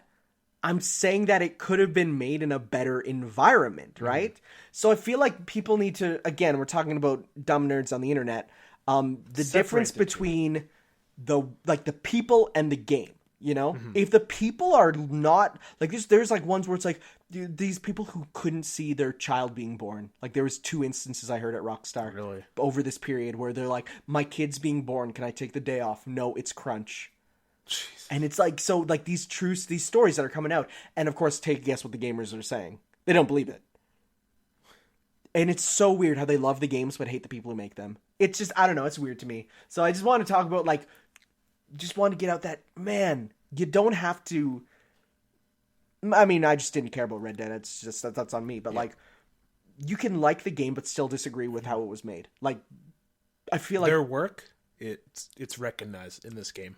Well, but did you hear the other thing, though? What? If you didn't work on crunch and you got fired, you would be taken off the credits. Which, on a game like Red Dead 2, to be in the credits is a huge booster for your resume. So if there was no proof that you worked on it, that would suck, right? So that was another big one where it's like, yeah, you needed to work full crunch hours to get into the credits. Like, yeah, yikes. So, just want to talk about that a bit. All right. Cool. On a slightly more fun note. Anime note, for sure. Kenshiro and Ryo from City Hunter join Jump Force. Kenshiro from Fist of the North Star and Ryo from City Hunter. Now, Ryo's interesting because he's the first character to be put in the game who is just a regular guy. He's just a cop guy using guns. Nothing. His attacks are just take out different guns and try them, right? Mm-hmm. So he's very like human. So he's an interesting character to see how that's going to go. Okay. That was at the Paris Game Show, and they announced Paris as a stage. So that's kind of cool. They did that with a couple of them in Brazil. They made a Brazilian stage, and they announced Saint Seiya characters in Brazil, which is like that's their favorite show ever. Like it aired there like 24/7 on a channel, so like they love it. So like of course they announced those characters there, right? So like they've been really good with the worldwide sort of appeal of it. So that's been cool. Cool. Yeah. All right, a little bit of delay news. The game of the generation got delayed. Are we serious? No. Yeah. I was gonna say, are you really hyping it up that much? No. Days Gone got delayed from February 22nd, 2019 to April 26th, 2019. So a few months. That's fine. Yeah. I mean, Smash is going to be out. I mean, I didn't put it on there, but Team Sonic Racing got delayed, and it's like, yeah, that game needed it. So it's probably not going to fix everything, but it'll hopefully make it run at a decent frame rate. But yeah, other than that, that's... All right. Yeah. So we got another fighting game DLC rep announcement. We got Miss X is joining SNK Heroines Tag Team Battle. Do you know who Miss X is? I thought you were gonna say it's Miss Cross or something. No, it's Miss X. Do you know this character? Type in Iori. Iori Yagami. No. Okay, so he's a character from King of Fighters. Okay. He's a guy who wants to just fight everyone. So like Ryu. A little bit, but he's kind of more evil. Okay. This is Miss X. Oh, basically the female version. No. It's just him in drag entering an all-women's tournament because it's an all-women's tournament and he wants to fight everyone. So Miss X is joining it. So the interesting thing is that you do have him in drag as a costume, but they also get him turned into a girl as a costume because of course. And then him dressed up as his arch rival, Rio there. But, so you get both him in drag and him as a girl. I just love the idea of, though, it's like, it's Iori, and his whole thing is, I want to defeat all the fighters of the world. Oh, we're hosting an all-women's tournament. He's like, all right, get me a Japanese schoolgirl uniform. And he puts on nail polish and a mask, and that's it. It's hilarious. You can even mix and match. You can do the female body with the male voice. So it's like this deep, like, I'm just to let you finish your drink. Like this schoolgirl who's a girl now because magic has happened, and he's just like, oh my woman. It's so good.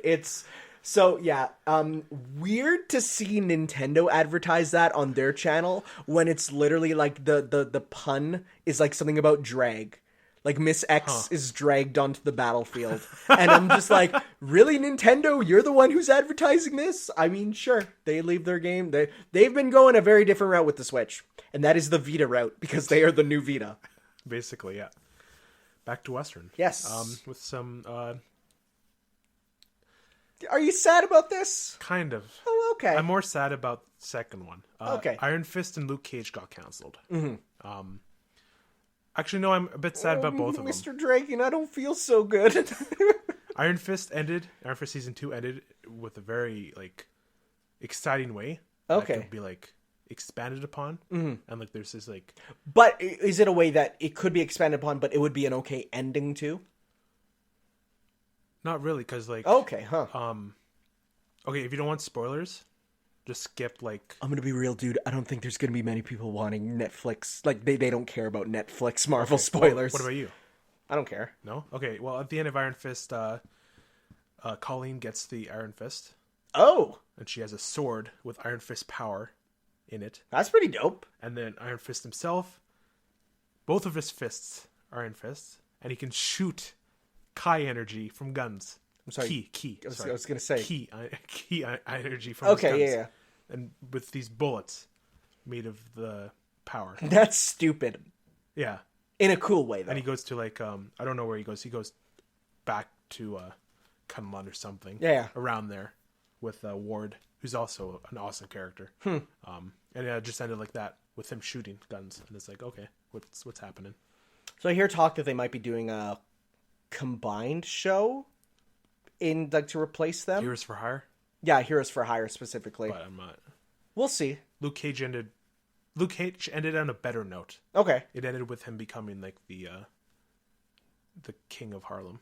Okay. Yeah. Cool. Well, we'll see what happens. Honestly, as far as I'm aware, those shows have not been getting as good ratings like over time because they've been it's not going up. Well, I mean, Iron Fist, like obviously, because the first season was so bad. Yeah. That there's that stigma there, and always will be with Luke Cage. But even like every season of each Netflix Marvel show, like the numbers have not been going up.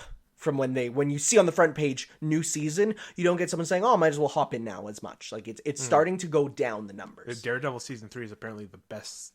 Yeah, my dad was watching it up there, and I saw TV some show. stuff from it, and it looked really good. Yeah, I didn't watch it myself. I can't wait to watch season 3. Yeah, no, from what I've seen of it, there's some good stuff in there. Yeah, like one of the best like action sequences in any like cool superhero media. So yeah, can't nice. wait to watch that. All right, back to you. Announcement of a new Pokemon, Melmetal. The absolute unit. Evolution, not new Pokemon. Well, no, but it's a new it is an evolution, but it is a new separate Pokemon. It's not like a new form of the same one. It is the next evolution of the other one. Yeah. Melmetal, the absolute unit. He looks like Abigail from Street Fighter as a Pokemon. Like he has like the nuts on it. I'm not nuts and bolts like those types. On his like shoulders there, and he looks so cool. I love him. He looks really dope. To get him though, you have to connect your phone to Let's Go. Well, that's not a big deal. So basically, what it is you get an item in Let's Go. That's a special box that when you put it into Go, you get. It spawns a bunch of the little guys, Meltans around, and you catch a bunch of them, and you can transfer them back to Let's Go. Okay. And you can do that like every 24 hours. So you get a bunch of them, and then they combine to make him. So yeah, that looks cool. I love him. You're getting a Let's Go, right? Oh yeah, I'm doing a Let's Play of it. I have art coming. Oh really? So I not only have, I got a long time ago the trainer art for it, and it's dumb and like memey, and it's hilarious. Yeah. And then I said, okay, but I almost want to have like art of the trainer, and then because I'm getting Pikachu version, and then want a Pikachu as well. So I just commissioned art of Pikachu, and it's the dumbest thing I've ever commissioned, and it's looking amazing. It looks so dumb. So I'm excited. I'm going to be doing a video on that for sure. Cool. All right, last piece of news for Western. A bit of Avengers 4 news. Yes. Kate Bishop from 13 Reasons Why.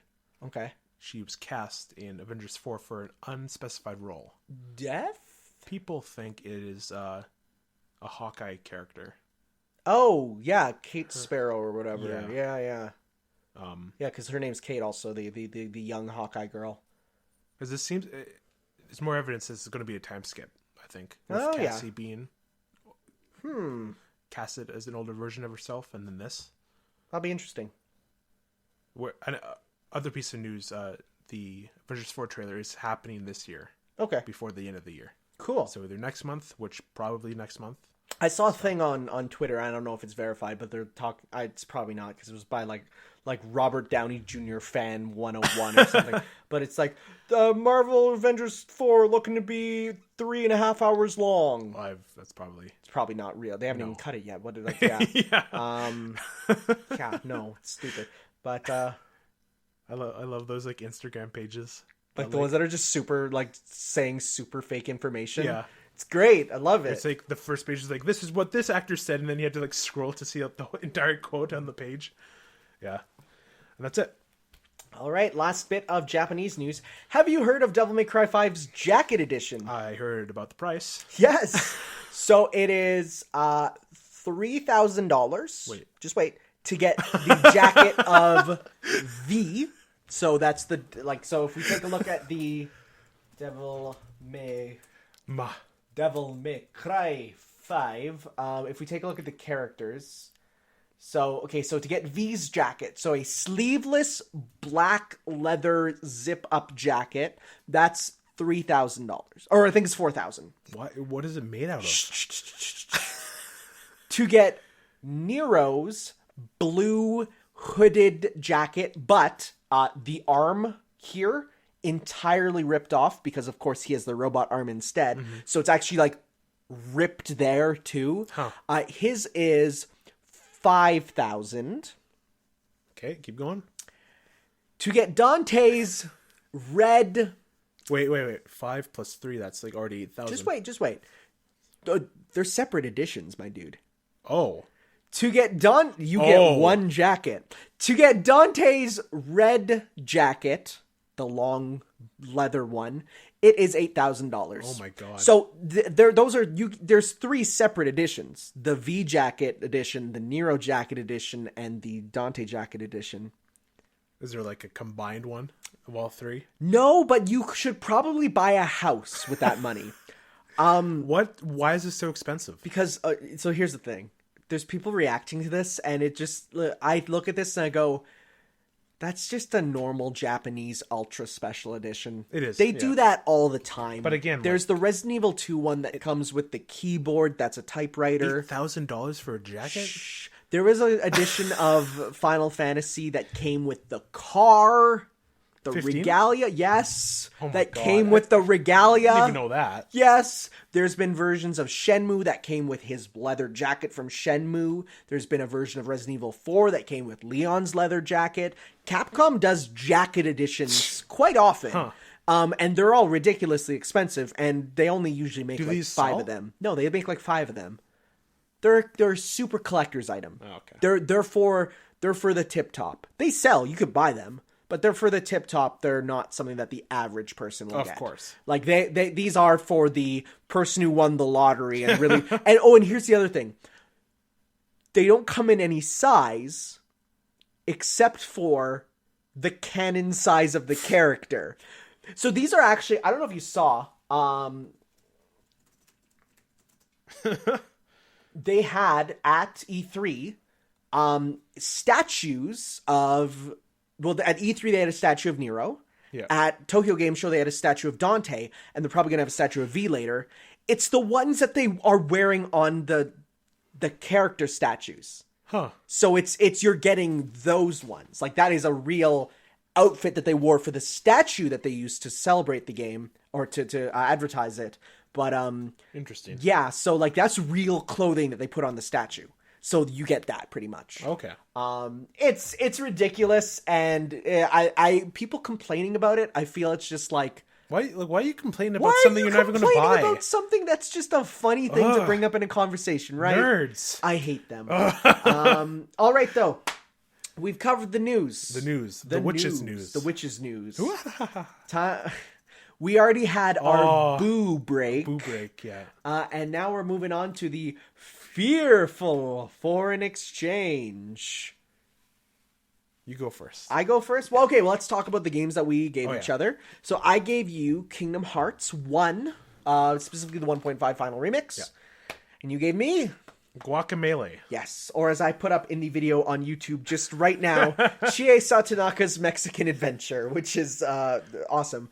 Okay, so I'll go first, I guess. So I did play... So when I booted up my Steam account, I saw I had for Guacamelee 56 minutes of gameplay already. Oh. Now, I didn't have my save file. But I think I played Guacamelee, I'm thinking back... This was back in, early high school. When it first came out, I played it. Did I remember almost any of that? Nope. Not really. What I did remember was the muscle memory from it, though. Okay. So when I started playing, I immediately felt a sense of, I remember how this feels. Mm-hmm. And in my video, I'm actually very surprised. I get, there's rooms where it's a tricky sort of platforming battle room. I get through it first try like it's nothing. I felt like a speedrunner at times. And I'm like, boy, this game feels good. It is. It has one of the best feeling games. Metroidvanias. Oh, for sure. It's one of those games where you're not given a wide array of powers, but every single one serves a really big function. And everything you do feels deliberate, right? Mm-hmm. You can't really button mash your way through it. No. You have to think about your actions and think about your combos. Especially with the enemies with the shields. Yes, yeah, for sure. I gotta say though, those plant enemies, I hate them. Oh, I hate there's them. a lot less of them in 2. I hate them. There's only like 4 of them in 2. But no, so I got all the way up to the Great Temple. So in my 2.5 hours, I got up to the Great Temple, which I feel is a pretty good pace for a fairly blind playthrough. It is. You know? I'm surprised you got there. Yeah. Like in 2 hours. Yeah. That's, it was and I wasn't reading all the dialogue. Like I read the major story dialogue, but I wasn't reading the generic. You weren't going to every citizen talking to them. No. Because when I started to play, I got the speedrunner itch. I actually got that itch of, I'm going fast. I'm like, and I've seen, I mean, I watched, quote unquote, but I put on the, what's it called? AGDQ. Awesome Games Done Quick. I watched the Guacamelee speed run, but watched is a very loose word. I put it on and I played my Switch, right? So I wasn't really watching, I was listening. But no, I remember just like feeling it. And then I'm like, I want to go as fast as possible. So the problem was I didn't know always where to go. So there was a couple times where I'm like, I should have gone this way. Yeah. But for the most part, no, it's like I was able to run through it. And just by the way it's set up, you can go through that game fast. Oh, yeah, you can. And no, so I was really enjoying it. And of course, because I was playing it on the PC version, I was playing the entire thing as Chie from Persona 4 because there's some fun DLC skins that you could download there. Not DLC, but just community-made ones. Yeah. What about the music? Oh my god, man, it's so good. It's amazing. There's one of the Skullgirls developers, he put his music playlist on YouTube and then put it out for people to click on and listen to. Yeah. It's called Ultimate Playlist 3 Extend. Like it's a fighting game thing, but it's just full of like music that he really loves listening to while he works on making games. And I've actually downloaded that playlist and put it in my car because it's that good of it, just random songs, right? You get like obscure 80s songs, like Western, you get like J-pop, you get like game music. So there's a bunch of Guacamelee songs in there that I've listened to, and listening to it in the context of it, it's just like, oh man, that's so I love good. Tule Tree. Is that who made it? No. Like the song. Tule Yeah, Tree, no, it's really good. Right, yeah, because when you said Tule Tree, I thought you meant like TOOL Tree, and I'm like, that's a cool name for a band. TULE. No, that song is awesome there. No, just in general, like that's a really great Metroid game. Even the way that things loop back on themselves. Like you go, like there was an area where I'm like, I don't have the powers to get into these rooms. I'll have to come back here later. Guess what? The game makes you go through there anyways on a way to another area. So it's like, perfect. Get them on the way there. Also, I love the map too. It's a really well-designed map. Because the areas you haven't been in, they're like highlighted by those colors of the blocks. No, it's a really well put together But there's game. also stuff where it's like areas that don't have this like block off. Yeah. They kind of like fade that you don't know. Okay. There's like stuff you can still explore. Because like if you hit a wall, there's a wall and all that kind of stuff. So the version I was playing was the Gold Edition. I don't know what the differences is in the Gold Edition versus the Super Turbo Championship. So I'm I don't gonna know look either. that up. I know Super Turbo is So full list of changes versus Gold. Okay, here we go. has all the DLC in it. Let's see here. So the first one is enjoy exploring two huge. So, let's see here. I'm trying to figure out which is. That's this Super Turbo That's Championship. Super Turbo Championship. So I don't know if mine is the next one.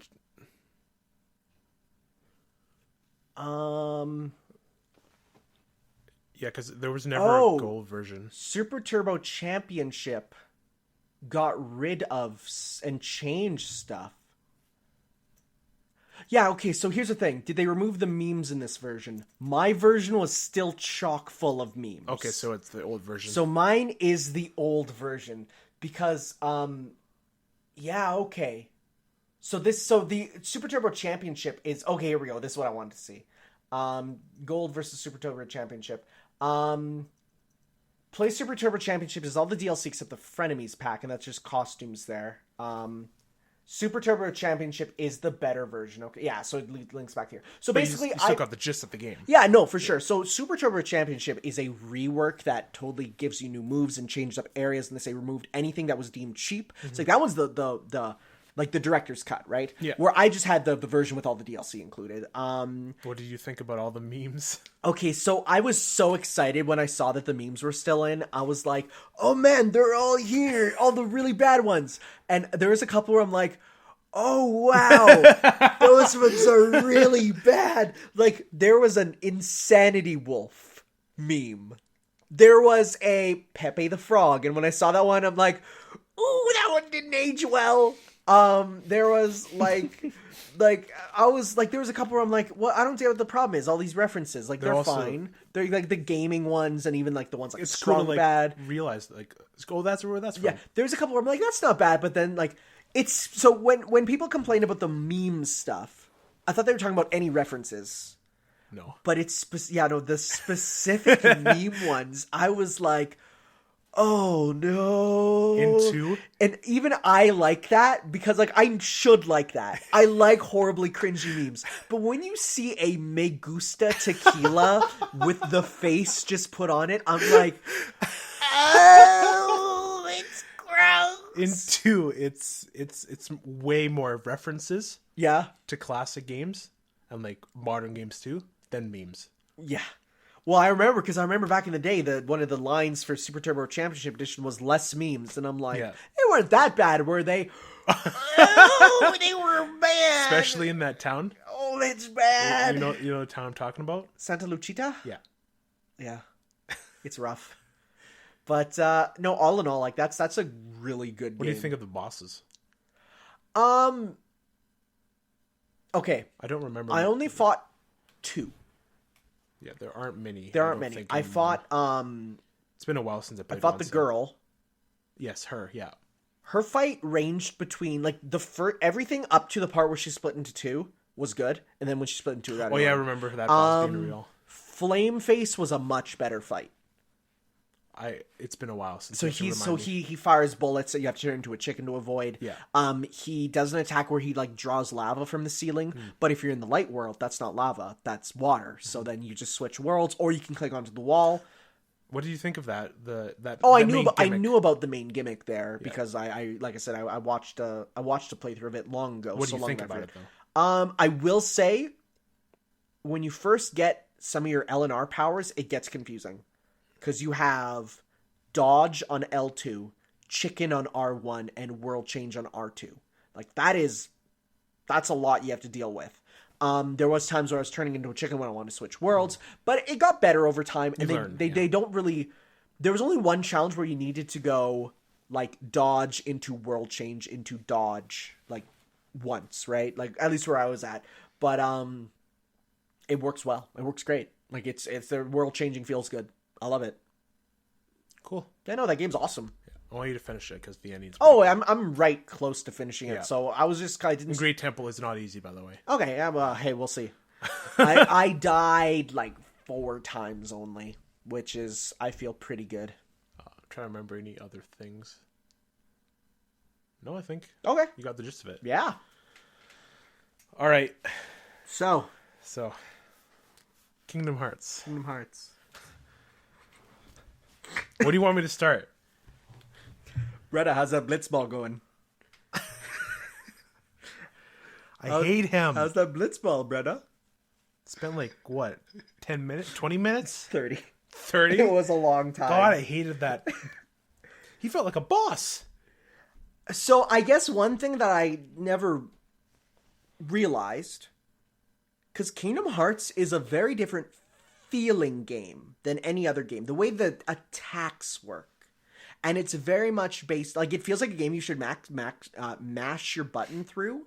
But it's very much like what you're supposed to do is when he throws the ball, you're supposed to hit it back to him. And then you get a tech point and it stuns him where you can do a combo. Oh, okay. And also even stuff as simple as... If you do a combo in the air, then when you land, you can immediately do a ground combo. So your 3-hit combo turns into a 6-hit combo because you do 3 in the air into 3 in the ground. It's like those are little things that like I knew, but because you have no experience with Kingdom Hearts, like just seeing you learn them, I was like, oh, this is weird. Because it is, it's a weird game to start. I mean, you don't even get the dodge roll till later, right? So it's like... And even I didn't even use it much when I got it. Oh, you lose it. You have to use it much later. Oh, yeah, you need those iframes. The thing I got most out of it is the aesthetic, almost. Like... And like the setting and everything, that's what I got most out of it. Oh, for sure. What I enjoyed most about it. The world, the worlds and the music that accompanies it. Yeah. Yoko Shinomura, she's so good. I mean, all her music sounds the same. Like, really. Oh, like during that beach theme? Yeah. Like beach battle theme, I could like this. It sounds like a Mario and Luigi song, right? Because she uses the same instruments, the same chords, the same. Her music sounds all this. She's Akira Toriyama, the Dragon Ball creator of music, because she can draw one face, but it's a really good face. So yeah, no, for sure. I really enjoyed the island stuff. Like I would just set you in like kind of a tutorial area, teach you new stuff. Also, you don't go back there ever. It's gone. Like, ever in the series? Yeah, well, not to the island itself, yeah. Huh. Yeah. Also, the long-haired guy who looked like Hercules. Riku? No, the evil demon who, like, swallowed up the island. That had, like, looked like not Hercules, Zeus. The long hair. Are you talking about... He's purple? Talking about the dark side? Yeah. I'm trying to find the Zeus parallel. He looked like Zeus from the Hercules Disney movie. What are you talking about? This guy? Yeah. How does he look like go Zeus? To that. The yellow eyes, the really long, like almost electric hair. I don't know. Okay, I never got Zeus from him, but like sure. Go to search up Zeus Disney. Yeah, he's in Kingdom Hearts 3. He's in Kingdom Hearts. Where is he? So that's him, but I know we have pictures of him now. Where are they? There he is. I can't, maybe I guess with the curls, maybe I'm thinking of God of War Zeus. I think you're thinking of God of War Zeus. Yeah, not the Hercules Zeus. Okay. Dark Side, that's what he's called. Yeah, Dark Side. You just reminded me of Zeus. I don't know why. Okay, fair enough. That's fine. We get those weird connections. And then I finished in Alice in Wonderland Land. Yes, so you got through Traverse Town. We got to meet the Final Fantasy characters. Yeah. Just, I don't know, friggin', what's her name from Final Fantasy 7? Aerith. Yep. Guy from 8? Yep. Squall, but in this game he's called Leon. Okay. And then the people from 10 on the island. Just there. Just there as kids. Also, but the girl, the girl sense. there, she's from 8. Yeah. So meaning that we have both the girl from 8 and the guy from 8, but instead of being at the same age, they're years apart. What? So Leon I get is it. like an adult, I understand and that Sophie's part. a kid. Why? That's the question. Why? It gets worse in later games. Oh, Jesus. It gets so much worse. Okay, but like... It gets so much worse. You did it again, I think. What? You got me hooked. Really? I want to play this game more. I want to play this entire series. It's... Okay, no, there's some you can skip. There's some... Well, I'm going to get the... I want to get the... Oh, the Story So Far collection? Yeah, no, that's... Well, guess what? They're skipped on there because they're turned into movies instead. It is something special. I really like... I just got it from the impression from one world, but like you go into one world and you meet all the characters and like you go through it. Like you go through the story. It's like you're in an amusement park going through these worlds. Yes, no, that's the big thing. Is people say it feels like Disneyland, where you don't get the full world. You get a Disneyland sort of version of it, where you get to see. You go through the whole plot in a couple areas, right? And so no, that's what it kind of tries to be. Yeah. Any questions you have for me? Let's see here. What did you think of the opening movie? Did you understand it? The one where he was falling? Yeah. He fell for a while at the beginning of the game there. He fell multiple times through the water. Yeah, he stands in the water and then like something happens and he falls through the water. Do you like the part where he looks up and sees himself falling? Yeah, I was like, what the hell's going on here? Really sets. I was confused and then the tutorial areas. Yes. Where you had to like select your class. Yes. I'm like, what's going on here? Why is? And then he wakes up on the beach, and he's like, does he remember what just happened? Like, did all of that stuff happen? And like, remember the game starts with, I've been having these strange dreams Right. lately. Weird stuff. Me and Riku. We're in our swimsuits and we're trying to catch each other. I really enjoy streaming it though, and like seeing everyone like talk about it. Yeah, and, for like, sure. Remember when you were like, oh, where's Donald Duck? Oh, yeah. And then Donald Duck appeared. You're like, there it's him! That was hilarious. It's him, guys. Oh no, it's so you can sort of see where like the charm comes in, right? sure. Where it's like the Disney stuff is one thing. Yeah. The weird anime garbage is another. It's like, and just the way they don't even connect. It's just popped in my head, but like it's like mixing two like really good ice cream flavors and Right? becoming like Neapolitan or something. Right, yeah. No, Yeah. that's kind of what it is. And then you take it in as one thing, And right? it's great. Yeah. It tastes great. Yeah, did you remember the Star Fox section? Yeah. I was like, Those get better. that was at the end. I was like, Th- it's kind of so, tired. so in the first game, it's very simple. It's like just regular sort of Star Foxy. In 2 and then 3 later on, it goes to Kid Icarus Uprising levels Oh my God. of camera moving and like huge enemies. It's really cool. Huh. So Yeah. Oh. I'm happy. I'm happy that we've made jokes about it Yeah. like often. We because had like the one on our on previous the previous one where we podcast. went through the entire plot of Kingdom Hearts Yeah. just off the top of my head for every game, and I'm sure you remember almost none of that. No, that's when I started the stream. I'm like, okay, Tanner told me the entire plot of this series. I do not remember a thing. So normally games get more convoluted as they go on. Kingdom Hearts kind of starts there. There's some games that in their like self-enclosure, they're fine, especially Birth by Sleep, which is basically 0. That one in its enclosure is fine. But when you start thinking about how it affects the everything else, that's when it becomes a bit more nebulous. But no, it's a big part of games for me is story, right? Yes. And like knowing this, like, it's not clear to you. yes, But that doesn't detract me. It's like I'm more. What draws me in is the atmosphere, as I stated before. Yeah. And like the different worlds and like it's very cozy is one thing to say. That's the word. It's I would describe. it's a Saturday morning in your pajamas with The cereal. The music playing in the town. Traverse Town's theme is so nice. Yeah. That's awesome. Yeah, I know. So one nice thing is you are playing the updated version where they went through and did an orchestrated version of every song. Oh, okay. In the original, it was a MIDI. So, like, it wasn't, like, it still was the same composition, but, like, the instruments weren't as good. Mm-hmm. But, like, if you go back, like, there were some songs that were in Kingdom Hearts 1 and 2 that, when they would play, like, they would sound so flat and bland compared to what they should sound like. For instance, later on, Pirates of the Caribbean theme. You know the Pirates of the Caribbean theme, right? In Kingdom Hearts 2, the original release, it was a MIDI version, which sounded so bad. They go and they do a full orchestra version for Kingdom Hearts 2.5. And when you're fighting and the Pirates of the Caribbean theme kicks in, you go, I'm a pirate! And you feel so hyped. So, yeah, I know the music is a huge part. Yeah, for some reason I can't pre-order the store That's so far. weird. And on Amazon when I go, it's like it's marked up to like $90. Yeah, it's weird. And then I go to 3 and it's marked up to like $144. That's so weird. I don't know what's going on So, there. But I did talk to the guy at EB Games. I used to work with him, Damien. He's a huge Kingdom Hearts person. So I'm lucky I got him on the phone. Nice. He said like, yeah, we don't have it for your pre-order, but like come in. I'm when it sure comes it'll be out. there. Yeah.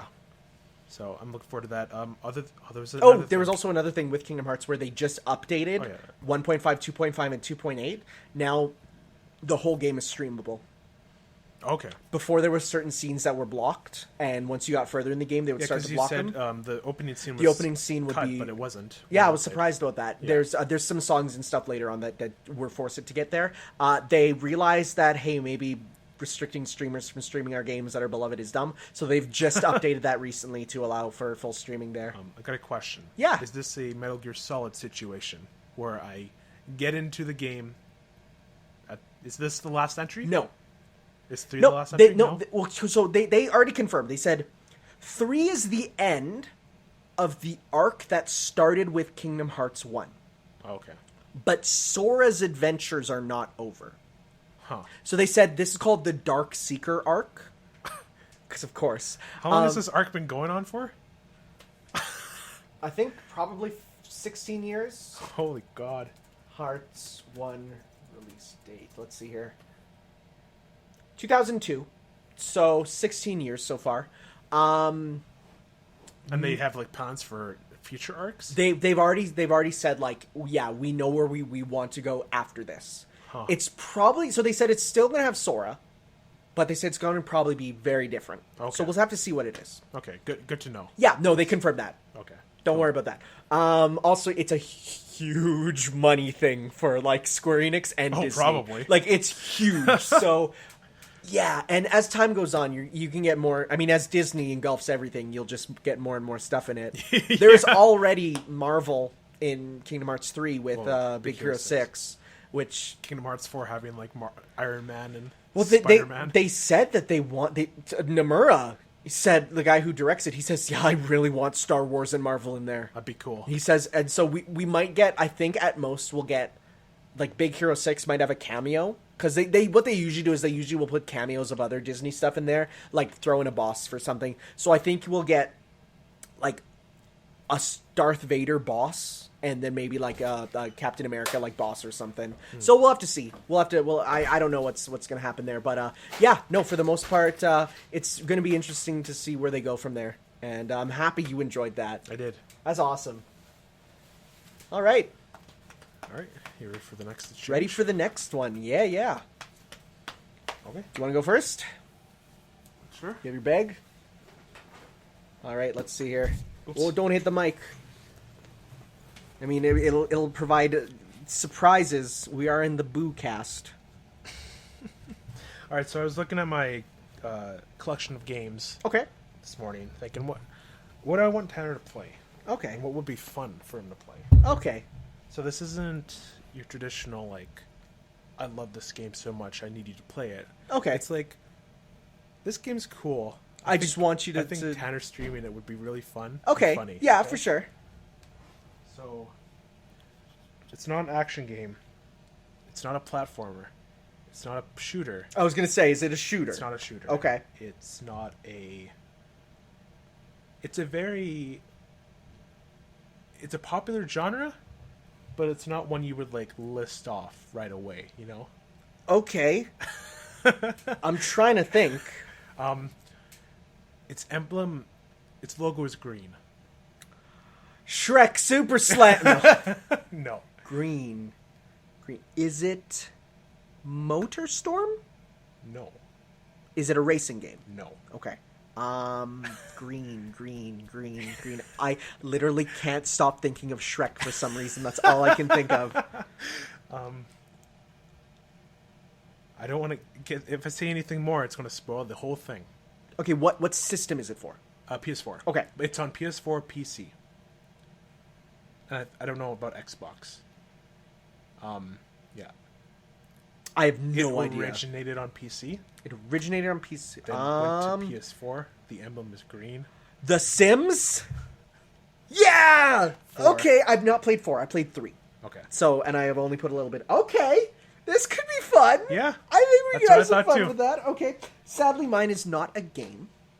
That's So okay. you can't stream it. When you asked me about if I had Netflix, I Yes. knew instantly that it was Castlevania.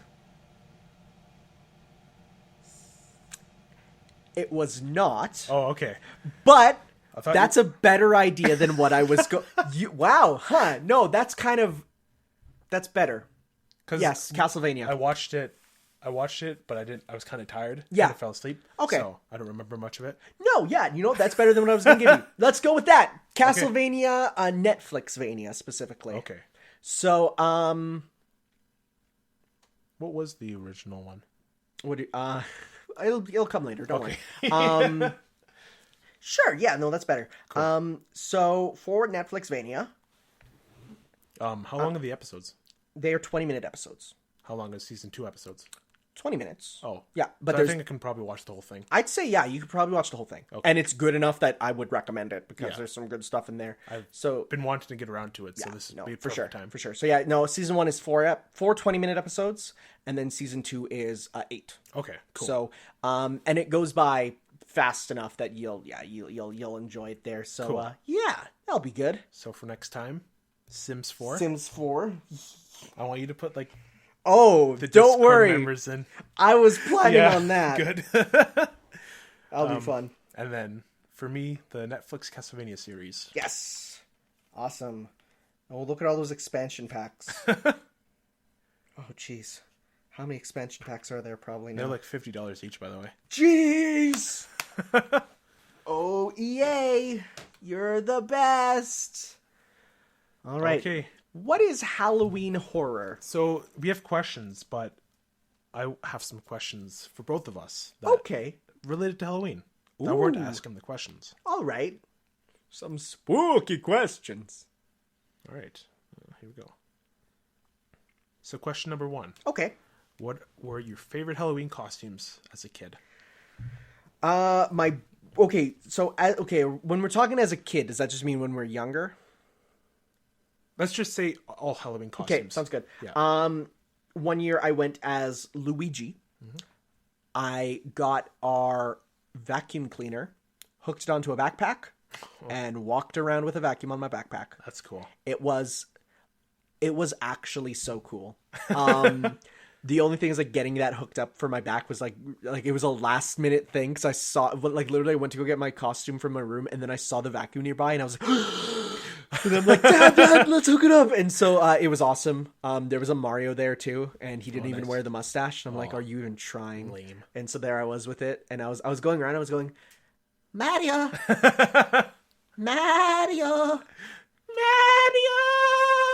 you know, I was going like that. I was going around. I was going up to stuff going, oh yeah. Oh yeah. You know, hitting it. It was great. It was so good. I'll go up to walls and go, oh yeah. Like, it was so good. I loved it. It was. And did you, like, when you went into rooms, you creak the door really slowly? It was really fun. Because like I was able to get fully, and then I had a friend there who dressed up as a gorilla, and then he's like, "That's Scam DK." And I'm like, "Sure, we're a trio." So yeah, no, it was great. Cool. What's your favorite costume? I think I have a favorite one, but I have like 4 different ones that I remember. And you know me remembering things. Yep. Earliest, I love Scooby Doo. Yes. Just wore big old Scooby Doo costume. I was gonna say, were you the Skooks? With like the big I know exactly which costume you're talking about, which is the best part. Other one was the Joker from The Dark Knight, 2008. My dad has artistic background. Oh yeah. So he drew the makeup on me really well, and it was probably the best costume ever. Cool. In my life. There's another one where I dressed up as the governor from The Walking Dead. Oh yes. My dad did the eye prosthetic on my eye. Oh cool. And I had the eye patch, went around, had like a jacket, had a toy gun. Yep. Went around there. That was pretty fun. Bane. I went as Bane.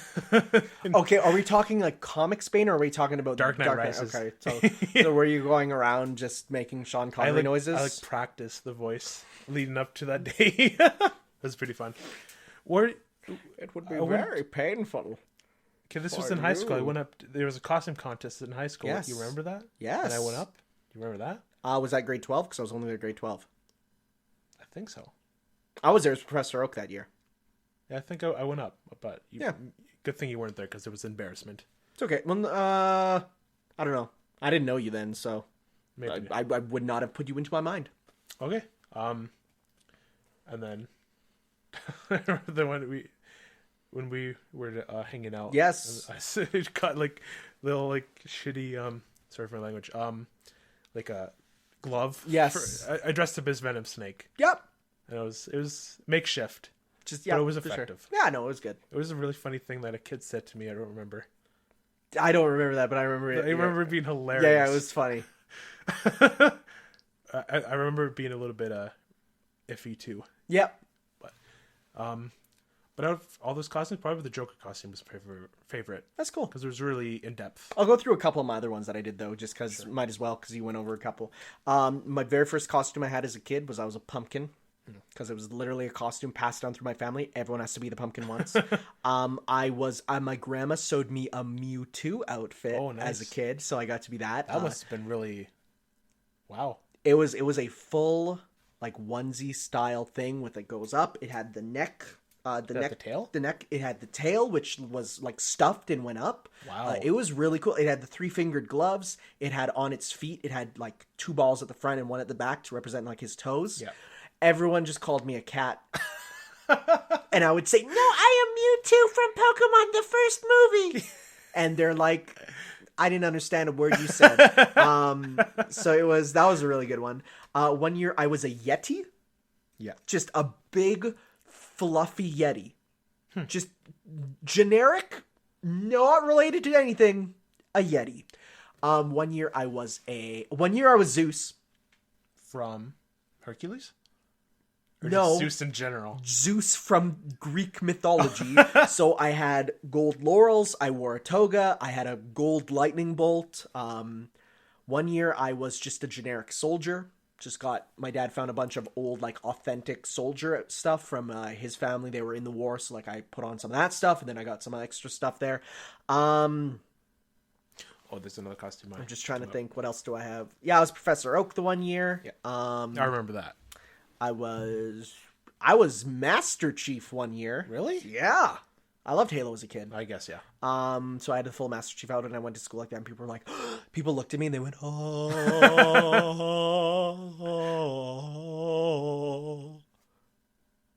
Oh. Okay. I don't know if I remember any others. It was Phoenix Wright one year. Oh, yeah. Yeah, but I used that as like I a saw that costume. costume. Yeah, it was pretty rough. What else? Oh, it was Captain America one year. Okay. Got a Captain America outfit. I think that's about it that I can remember. One I remembered, I was Voldemort. Oh. Just black robe and then the mask. I was gonna say, shame about your nose. How did it grow back so fast? The mask was terrible. I was Harry Potter one year. You know why? I mean, everyone was Harry Potter. No, but as a kid, I looked like him. Like, give me round glasses, and you put the scar on me, and I looked like a young Daniel Radcliffe. Do I look like him now? No, I look like an older version of young Daniel Radcliffe now. But as a kid, I looked pretty close to him, so okay. I was able to get that going pretty easily. Cool. Any other costumes? Not that I can think of. All right, second question. Yeah. Okay. What is your experiences with horror games, and what is your favorite horror game? I avoided them until I was about 20. So I didn't do much. About 3 years ago? Yep. I only recently started playing them, but I did watch them on YouTube for a long time, albeit through with my fingers covering most of my face. But my favorite horror game. One that stuck with you the most. I mean, if it counts, Resident Evil 4. Like, it's spooks. Spooky. I jumped a couple times. I'd say Luigi's Mansion is kind of a horror game. Oh, you know Fuad, right? Yeah. He has a story of one Halloween he was playing Luigi's Mansion. He got to the part where the mansion's electricity turned off. And his house had a power outage. He refuses to play that game anymore because he was so scared because it turned off, like, literally the lights went off in game and then they turned off in his house. And he, like... That's crazy. Like, so he treats it... He's like, it is one of the scariest experiences I've ever had in gaming. And it's with Luigi. Yeah, no, that's... Yeah. Because I remember, like, the early parts of Luigi's Mansion being kind of like if you were a kid, that'd be for sure, yeah. Pretty scary. No, I don't have super much experience with scary games. Like, it's something that I mostly avoided because I had a very weak complexion as a kid, or composition or whatever. I hate horror movies. Yes. Can't stand them. I like them now. I still don't like horror movies. Oh, yeah. I don't give them a chance. It's like I'd rather watch something else, you know? But horror games, I love horror games. Oh, interesting, yeah. I played Outlast. I didn't play the second one, but the first one was awesome. Yeah. Played the Dead Space trilogy. Oh, yeah, those ones I heard are pretty spooky. And then recently Good old LSD. Oh yeah. Oh, that's one that. Yeah. No, I didn't even think about that. That game is unabashedly horrifying. Yeah. Oh yeah, for sure. Because everything's so random, and anything could like pop out, and the noises you hear. Even the backstory of it, like it's based on a Japanese woman's dream diary, and, just, like, you can read the diary, and the music is literally the sound design is like terrifying. It's yeah.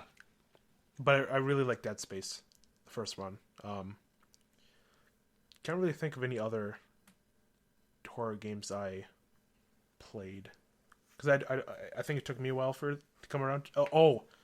I know it's not a game, but PT. PC is one of the best horror experiences, and it's a shame it's not going to ever be a game. And it sucks.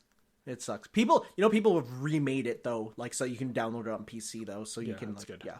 That's like I knew what was like the whole thing about it. I knew it was Silent Hills, but still playing it, it's really good.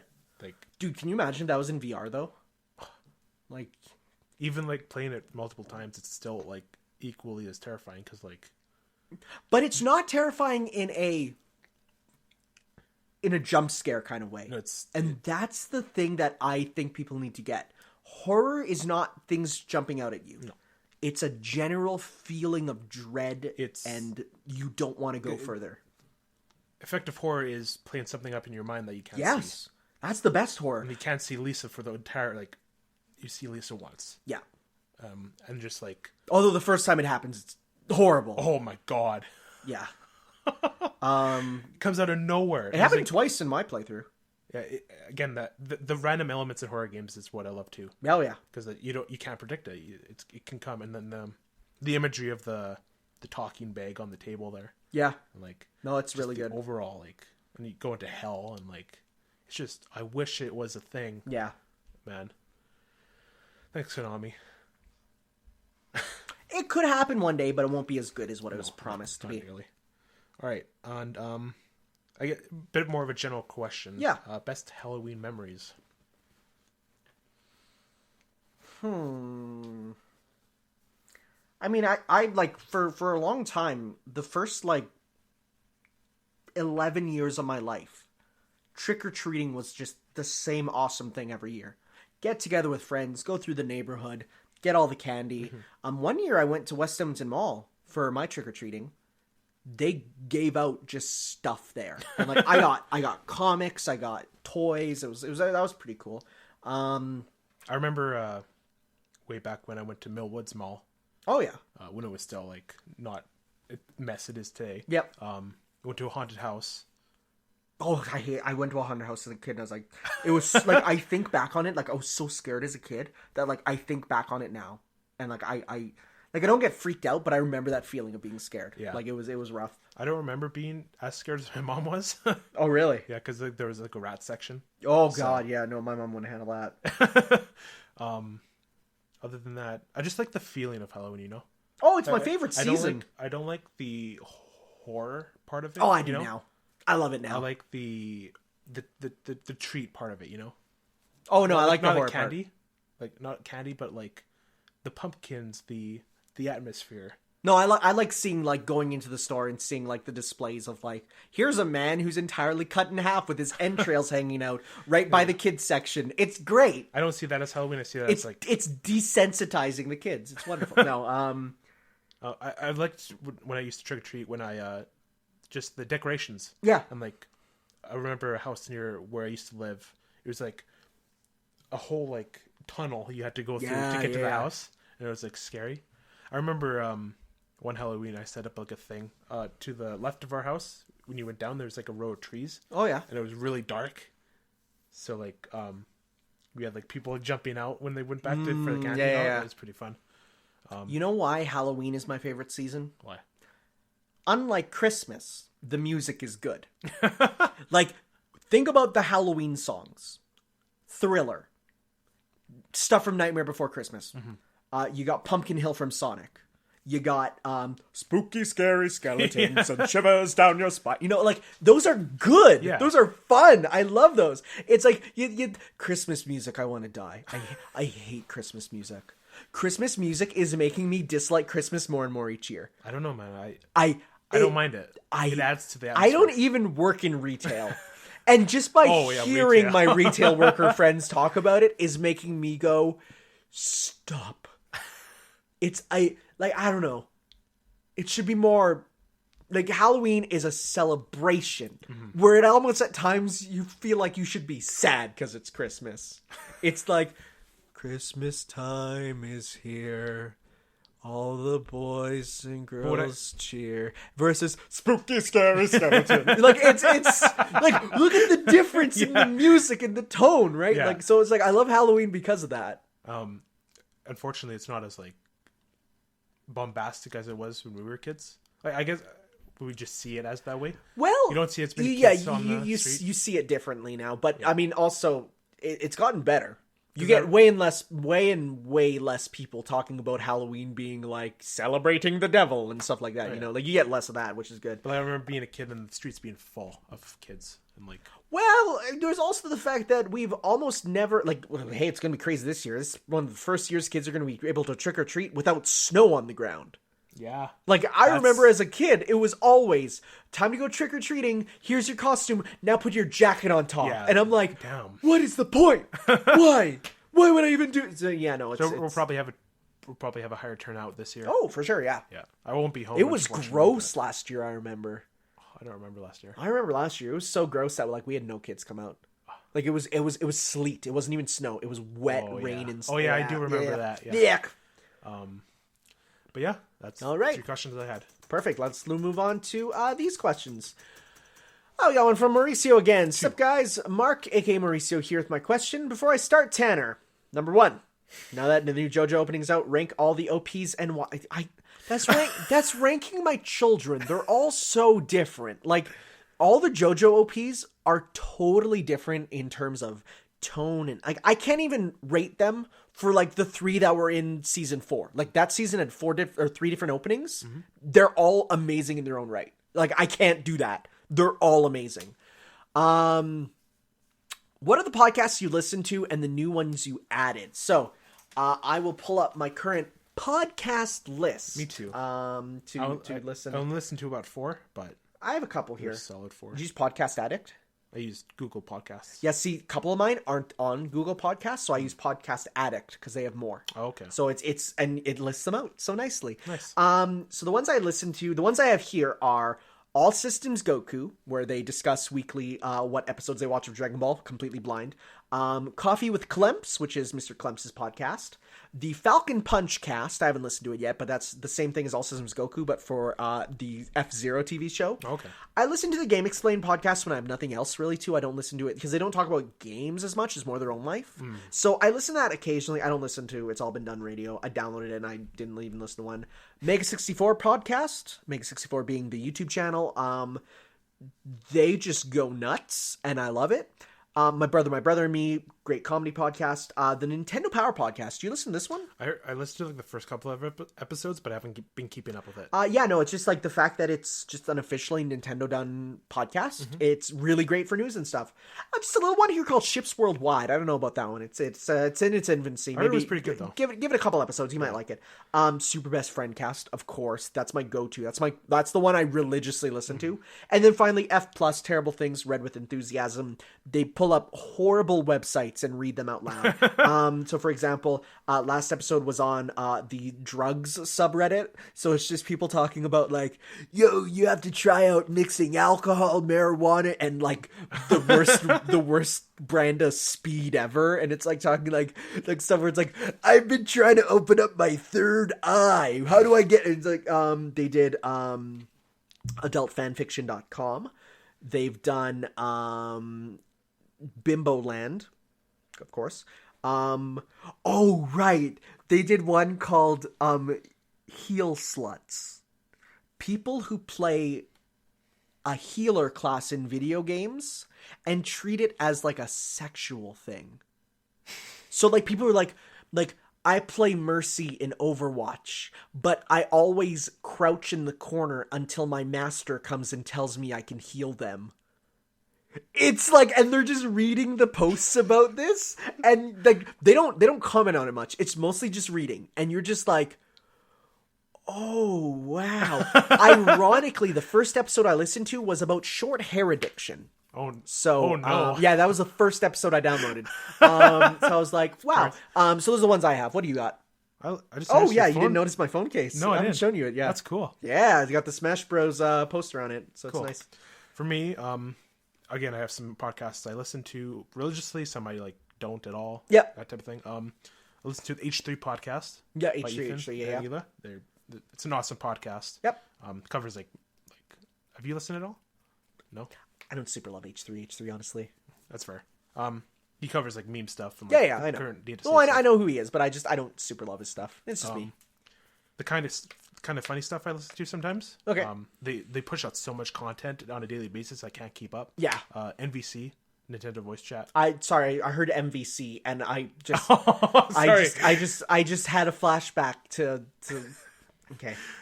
Nintendo Voice Chat. Yeah, the yeah. IGN team, like the best podcast. Who's on it? Do you know? Right now it's Brian Altano. Oh yeah. Per Schneider. Oh yeah. The post. I can't remember his name.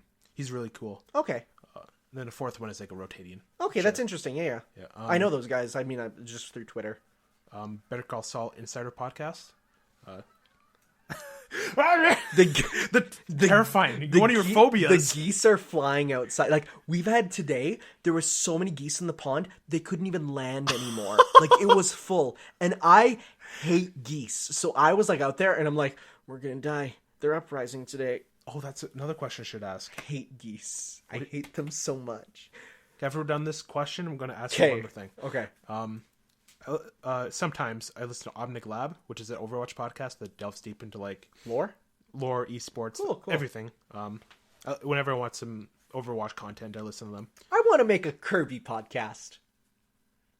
I won't be a part of that. And then the final podcast I listen to is Sardona Cast, the one I brought up Yes, last yeah, week. yeah, for sure, yeah. All about movies and all that. Ralph the Movie Maker, Yeah. YMS, and I Hate Everything. Yep. Yeah.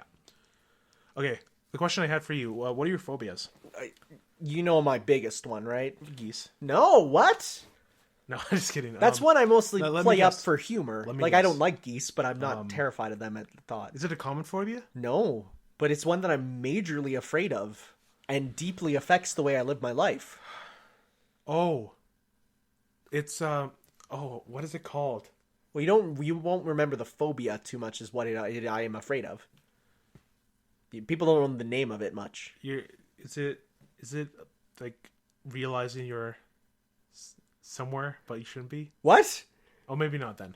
No, it's just it's a physical thing. It's not a concept that I'm afraid of. It's a physical thing. Is it a creature? No. Is it a person? It's a biological thing, but it's not a creature. Oh, moss. Mold. Mold. And mushrooms and like fungi freak me out. I don't like them. Like mushrooms that are like the regular like plant type is fine, but like the fine spore type. I know what game I'm gonna get you to play next time. Oh, please don't be mushroom men. Any other phobias you got? Heights. Well, that's Terribly afraid of heights. we Ladders I have trouble I remember with. we saw Spider-Man and the Oh, where yeah. he was up above. You couldn't even like. I couldn't even watch because it was with the 3D. Yeah, no, it's tough. Yeah, no, those are just my two big ones. Okay. Like, if something is out of date by one day, it's thrown. I can't even risk it. I hate it. I hate it. A day, it's like, maybe I'll try my luck. No. No, girls. For me, it's mainly it's tornadoes and bees. Okay. Both have stories. Yeah, I'm sure. I was gonna say both of those probably have stories. Black Friday happened. I saw the tornado as a kid. Black Friday was before we were born. No, there was like a There smaller, was tornadoes, but Black Friday was before we were it born. went through Spruce Grove. For context, Black Friday in Canada, or specifically where we live, is not about sales. It's about a giant tornado going through and tearing through the town. Yeah. There's a giant tornado that ripped through Spruce Grove when I was a kid. And bees, I was on a bike, biking home, and then a bee got behind my ear and buzzed. And I'm like, oh, there's a bee around me. I better get going. But it was like behind my ear, and it stung right behind my ear. And I was like, can't deal with bees. Like, seeing one, I'm like, okay, maybe I'll just like stay in the car for a bit longer. As a kid, I was running with my mouth open, and I ate a bee once. I'd be like, get me to a hospital. No, I just ate it, and I was like, ugh, gross. Like, it went right down immediately. Pour some hot sauce. No, like I'm talking like it was. I was like running with my mouth open, like mouth open, like, and then I just and then I swallowed it. I'm like, oh, what's that? And then I swallowed, and it was gone. And I'm like, and literally at that moment, I was just like, I think I just ate a bee. And I went up to my mom. I'm like, Mom, I just ate a bee, and she's like, what? And I'm like, I ate a bee. Oh, don't run with your mouth open. Okay, and like it was such a non-incident, but I think about it often. All right. Back to Mauricio here. Hey Tanner and Age 1000, which you stole my PSN, which is age proof PRF on PSN. You almost stole his. I didn't. Stole his PSN, dude. My nickname back in middle school was Age. Why? Adrian, Age. I don't know. That's weird. I guess, well, Tanner. Goodbye. Okay. Congrats on falling into the rabbit hole that is Kingdom Hearts, and I hope this gives you the excuse to get into the series now. Well, yeah, it did. Since the only game left this year is Red Dead and Smash, which I'm skipping out watching cutscenes on YouTube because Red Dead 1 was too long for me and got burnt out on it, and Smash is on Switch right I won't buy, so give you time to play them all till January. Also, so we can now exchange your PSN. Yeah, so we talked about that. West. If you watch the Super Best Friends Let's Play of DMC3, you know they troll everyone with the first part being a fake out for the second game. Oh, yeah. So basically, they put up a video which was Let's Play Devil May Cry 2 Part 1. Mm-hmm. Devil May Cry 2 is a bad game. So they play for the first, 5 minutes, and they get to a part where they combo an enemy by just shooting them in the air over and over, and it kills them because that's a combo you can do. And they laugh so hard, and it slowly fades out into Devil May Cry 3, and then they play that. So it was really good. And I was like, oh yeah, I'll watch them play DMC 2, and then I'm actually not watching them play that because I want to play 3 myself. Okay. So I didn't watch that, but yeah, that was really funny. So what troll did you fall for super hard and laugh in the end about? Well, that's a super specific question. You go first. I'm just trying to even think. See, it's tough for me because I don't fall for trolls.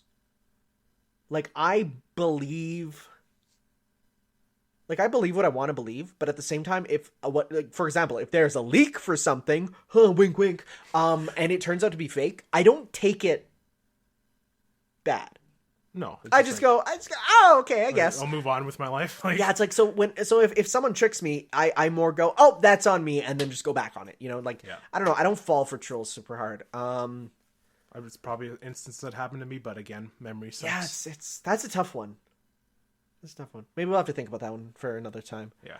Comment back. Tanner, I thought you stopped watching movie trailers since you saw the Captain Marvel trailer. So I'm going to ask this anyways. I don't go out of my way to watch trailers, but sometimes that one was on Twitter. I tried to avoid the new Spider-Verse trailer, but it played in front of Venom when I saw it. So I was like, okay. No, see, that one I saw some stuff from it, so I was excited and I clicked it. I'll click on it if it's something that I actually look at and I'm like, oh, that looks interesting. I want to see what they do with that. But for the most part, I avoid it. Now they are making Aladdin remake movies. Is there any movie you wish had a remake, Disney or not? No, I don't think we need movie remakes. I think unless there's some... Let's entertain the idea. Okay.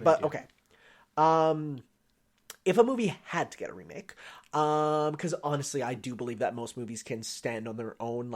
Unless there's something that went wrong with it, I don't think most of them need remakes. Mm-hmm. Let's see here.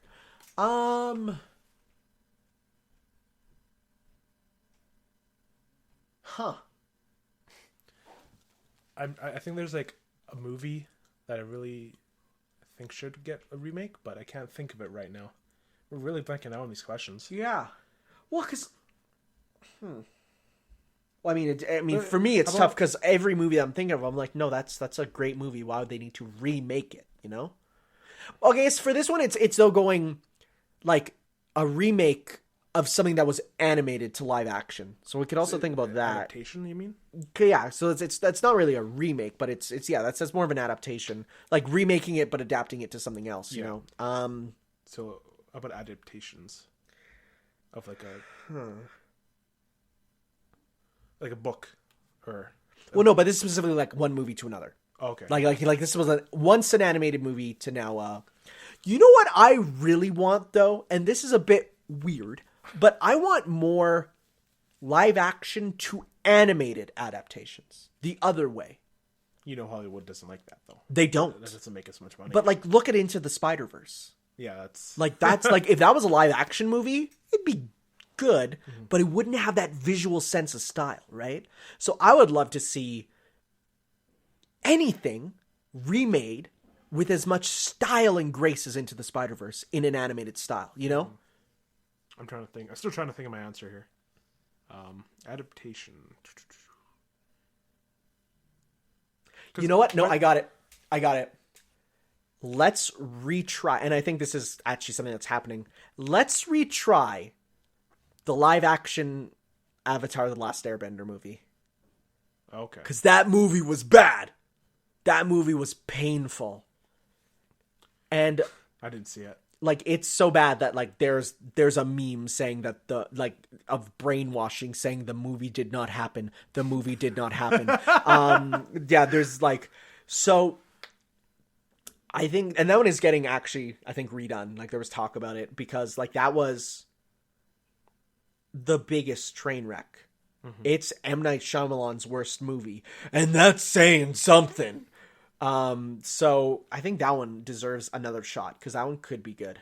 You have movies down here. My movies are the bottom of my PS4 shelf. Like they're not easy to see, and there's not many movies in there. It's mostly anime because we just rent our movies with the rental service for a day. So like I don't keep them. So that's my pick.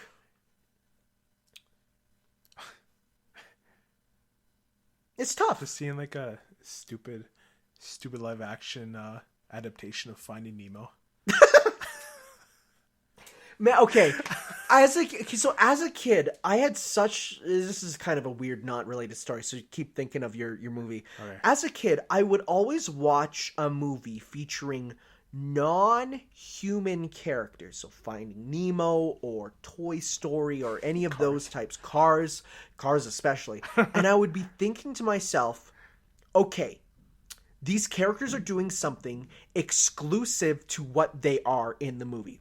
Fish, they're swimming. Cars, they're getting their car washed. You know, I'm thinking of those. And I would always, as a kid, I think to myself, what is the human equivalent of that? What are if these guys are meant to be humans, what is this the equivalent of in our universe? And there's a couple that I just be like, I don't know how to explain this as them being humans, and it freaked me out. And then I learned it's a dumb animated movie. Stop thinking that hard. I mean, Shrek. I think Shrek 1 could be redone. Yeah, it could actually. Because it is a very... in the style of Shrek 2 specifically. Remake Shrek, but keep the first one. It's like... Don't... When it's being remade, don't discount the first one. Make it like a side thing. Okay, Like, this is the modern version of it. Okay, yeah. That type of thing.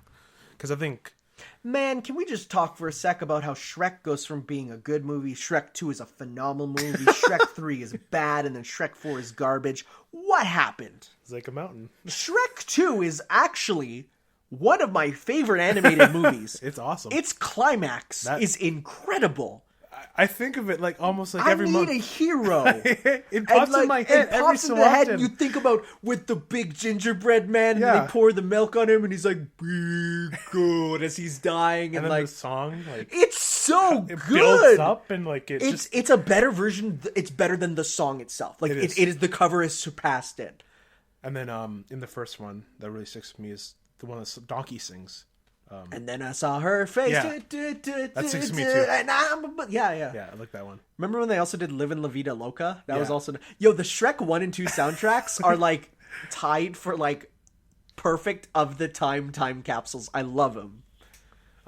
Okay, we're going to keep talking about Shrek if we don't move on. Yeah. I think we're good here. Japan side, what are some live action shows, animes that you were sad that was canceled, no second season, you wish were renewed or had another season? Because anime rarely get a sequel since there's only there to promote the manga and light novel. Thanks, Konosuba. End of story. That needs a new season. That is the funniest show I've ever seen. It is like side-splittingly funny. It's so good. You don't have any because you don't... Oh, well, I guess live action shows. Okay, so there was this TV show that only got one season. I watched it with my dad way back when. It was called The Event. It was leading up to an event. Okay. It was a character drama, and like there's this mystery of like what's going to happen. What Yeah. is this event? And at the end, it's this racist alien race on Earth that brings their planet into the solar system, and then that's it. That's it. Yeah, you see the planet coming into the solar system, Okay. and it cuts. And Is this recent? No, Okay. it's not. It's pretty old. Huh. Okay. It's a TV show that like stuck with me for some reason. Yeah, we get those occasionally. Yeah. Yeah. Okay. Cool. So I made a tweet to Pat and Wooly for a PSN sale for DMC4 since they started the LP, and I got 250 retweets and likes. Pff, that's nothing. I say as my tweets continue to grow every day. Has there been anything in the past that you posted or made that became huge or spread out in the internet? Oh, your friggin' Mega Man reaction video. That one got so big in Japan it became a minor meme called Overreacting Gaijin. Gaijin meaning disgusting foreigner. Oh, no. I'm not even joking. Probably the one that I made that was just a dumb video that really... It's getting lots of views now. Was I made a dumb JoJo meme of me pulling pizza out and going, I remember that. Let's have some pepperoni. And then it says Diavolo, who in JoJo, his power is he gets to skip ahead in time. So I trace my finger across and cut it till it's at the end. Yeah. And so I'm getting people come back to the video saying, this is the best video to describe this guy's stand power.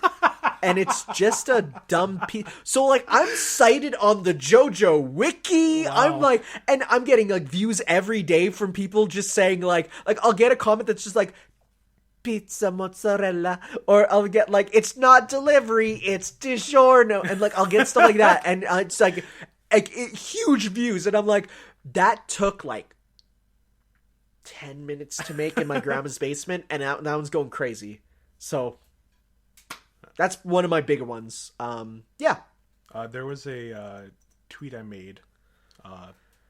Google Docs went down in the middle of an assignment. Oh, yeah? I was doing, and I posted like it was Bill Nye like on the computer. Yeah. Like, he like, threw up his hands and like this is what happened when Google Docs went down and it got over like 1,000 likes. Nice. So yeah, feels good to get one of those, right? Yeah. Yeah, I get one of those about a week now. I don't get one of those about every few years. I'm at a point now where it's like I just have like one person that follows me that's decently sized to retweet something. Like, there it goes, it's gonna go now, here it goes, and then whoosh.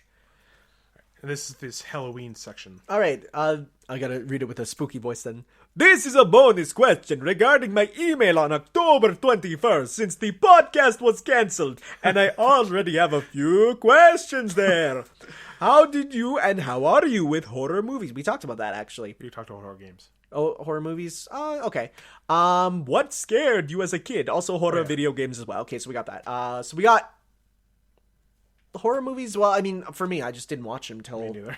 like, the first time I started watching them was actually, do you know Angry Video Game Nerd? James Rolfe? Yeah.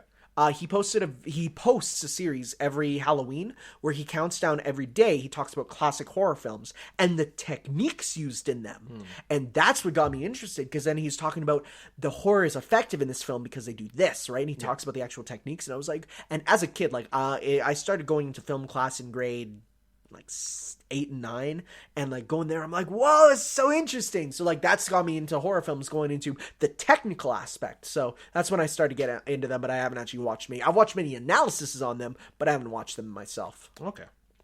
What scared you as a kid? I think the better question is what didn't scare me as a kid. I was such a wimp. I think the darkness was for a bit when I was a kid. Like, scared of the dark? Yeah. Oh. I think I had to like keep lights on.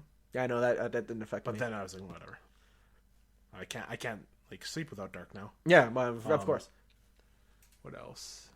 Again, my memory sucks. If you want to get real specific, one of my biggest fears, and when I'm talking specific, I'm talking like, this is like city specific. The Dragon at West Edmonton Mall. Google it if you don't know what that is. So we have a movie theater here, really big one, and they had an animatronic giant dragon that would actually breathe fire. And I remember when I first saw this thing, and like, because it's animatronic, it's a real physical thing. Like, if I saw a dragon in a video game, it's like, whatever. But because it was there, and it moves its head, like, not even the breathing fire. I saw it's just like the olive lad, you know? I've never seen it breathe fire. No? Because I was so scared always, I would go to the movies, and I would hide behind my mom and walk with her because I didn't want to see it. And it didn't help that it played like scary music and the lights would flash. And so we'd be there and I'd be looking down, making sure not look up. And then like the music would start. I'm like, let's get to the movie. Like I was terrified of it. And it wasn't until I was much older that like I was okay with it when it was still. But even still, it would breathe fire. And I'm like, oh, like even just the residual amounts of like, I was so scared of it as a kid. I didn't want to see it again. And now it's gone. And now it's gone. And now I kind of miss it. I'm going to Google him right here. I want to take a look at him. Is his name Charlie? Stop at the Charlie. What's Edmonton Hall? Yeah. Dragon. Like there he is. He's a little scary looking. He is. That would scare a kid. And like it's the fact that he's so long. Like his tail would actually like wrap around under the big tower there, and the red sort of things coming out was meant to look like his whole body was huge. Like its eyes are scary. Yeah. Like as a kid, that freaked me out. Like even with like its mouth closed there, right? Like I'm looking at him now. And I don't know, for some reason it's like making me like. And I'm a little freaked out. Me too. Like it's. I don't know what it is. It has a cursed energy about it. Like it really does. Yeah, no. That's him. Google him. You have to West Edmonton Mall Dragon because it's such a weird specific thing. Also, because of this dragon, I thought that every single like large Cineplex movie theater had its own dragon. So I, for a long time, refused to go to movies in anything but like the penny theaters because I was like, I don't want to see a dragon. And my parents are like, what are you talking about? I don't want to see a dragon, Mom. Okay, so what's one ghost or like paranormal experience that you've experienced? Only one, because what scared me as a kid, there was a paranormal experience. I've never had a paranormal experience. Really? Never. Okay, so I've had weird stuff happen, but nothing I'd call paranormal. What? Okay, so I was Damien. You know him? Yeah. One of my friends.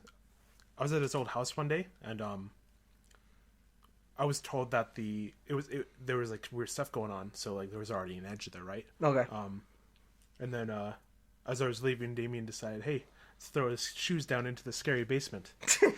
So I went down there, he closed the door, and I shit you not, man, the thickness in the air, like the feeling, like this wasn't even like assuming, it was like it just felt like something was in there with me. It's like that sticks with me.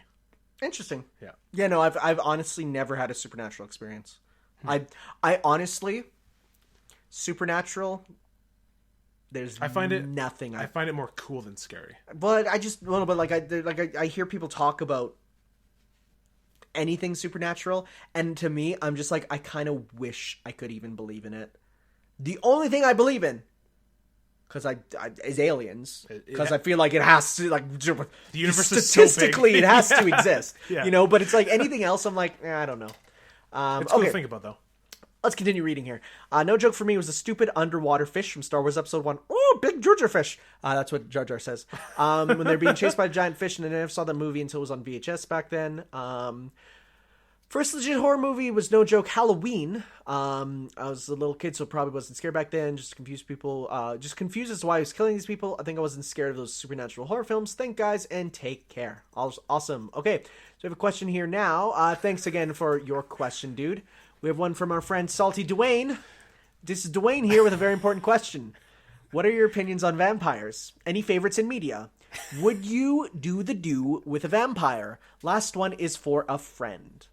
Okay, vampires... They don't scare me at all. Oh, they don't scare me at all. Like what? They bite you and then you're now a vampire? They're cool, like I want to hang out with one. Well, now I'm immortal. Yeah. But you can't go outside. Yeah? What's the problem there? I mean, no incarnation of a vampire is like scared me. No, vampires aren't scary. No.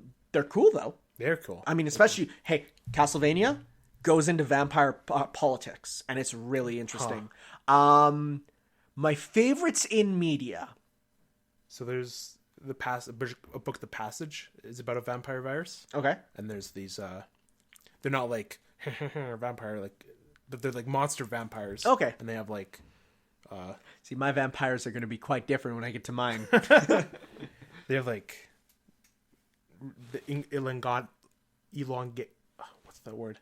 Elongated mouse that like stretch. Oh yeah, it's like a moray eel kind of. Yeah, and just like their eyes are like blank and all that. And like that. Those are cool vampires. I like those kind of vampires. Okay. Yeah. Okay. I'm just gonna come out and say it.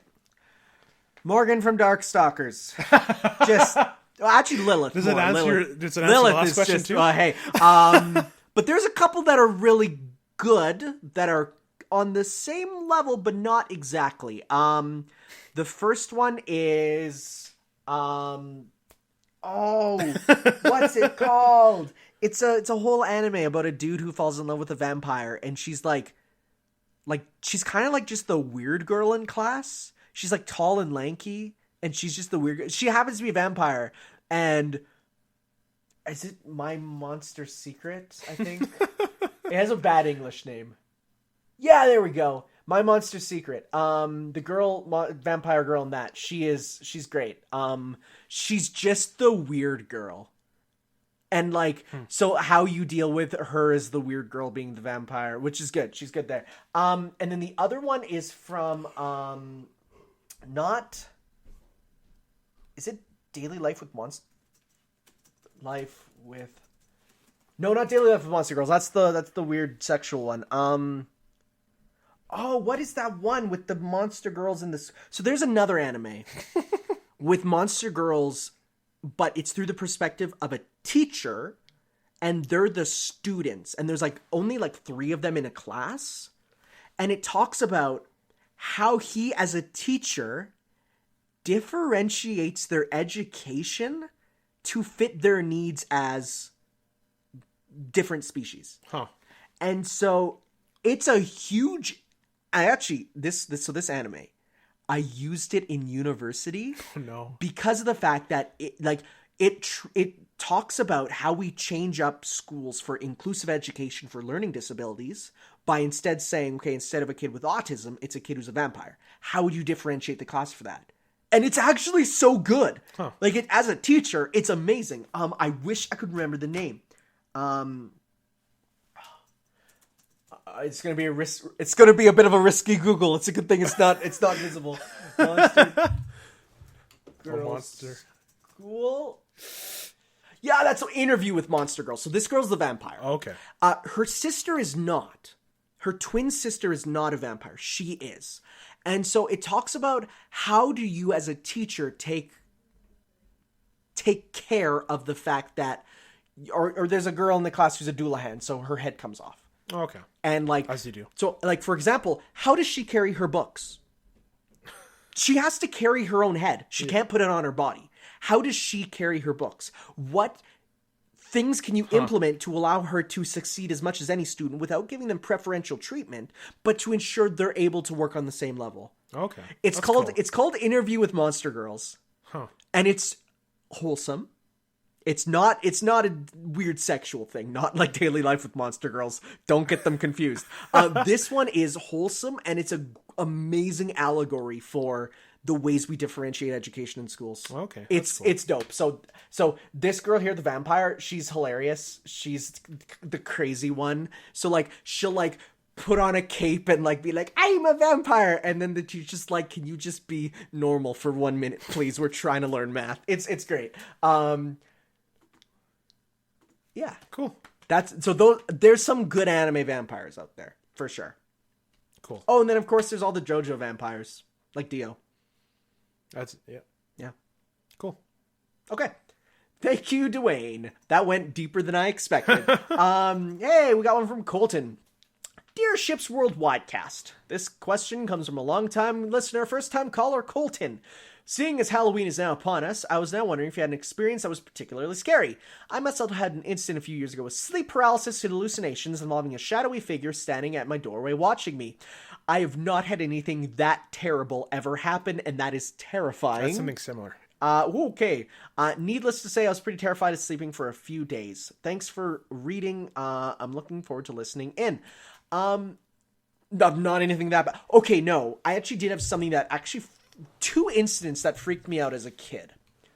The one was I was at a sleepover at a friend's house, and the movie at night was the old anime classic Akira. That movie ends... So it's all about this kid who gets psychic powers, right? Okay.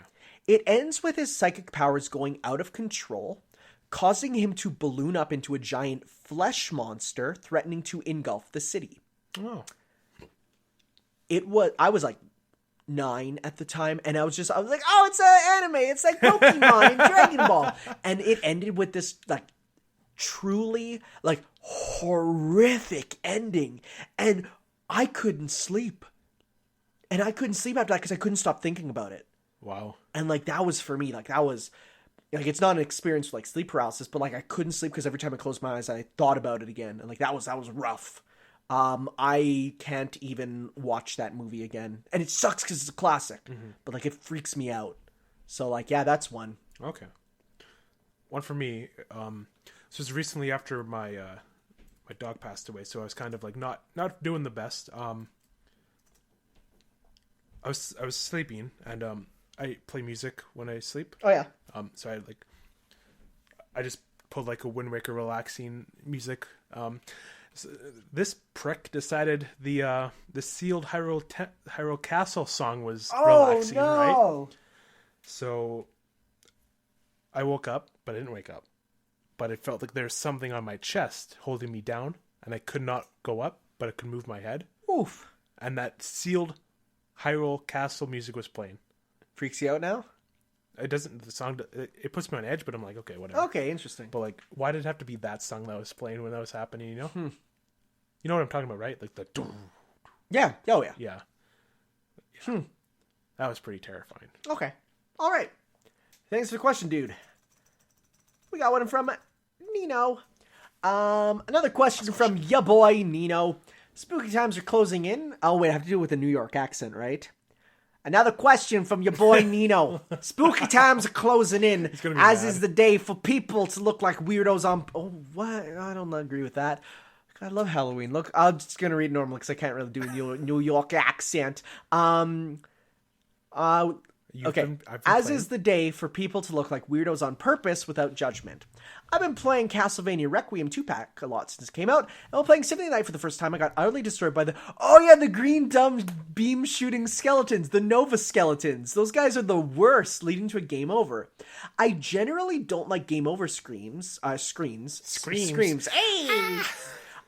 Sometimes they can be outright ominous or frightening. So I gotta ask, what failed states or bad endings to make this proper have you felt, have made you feel uncomfortable before?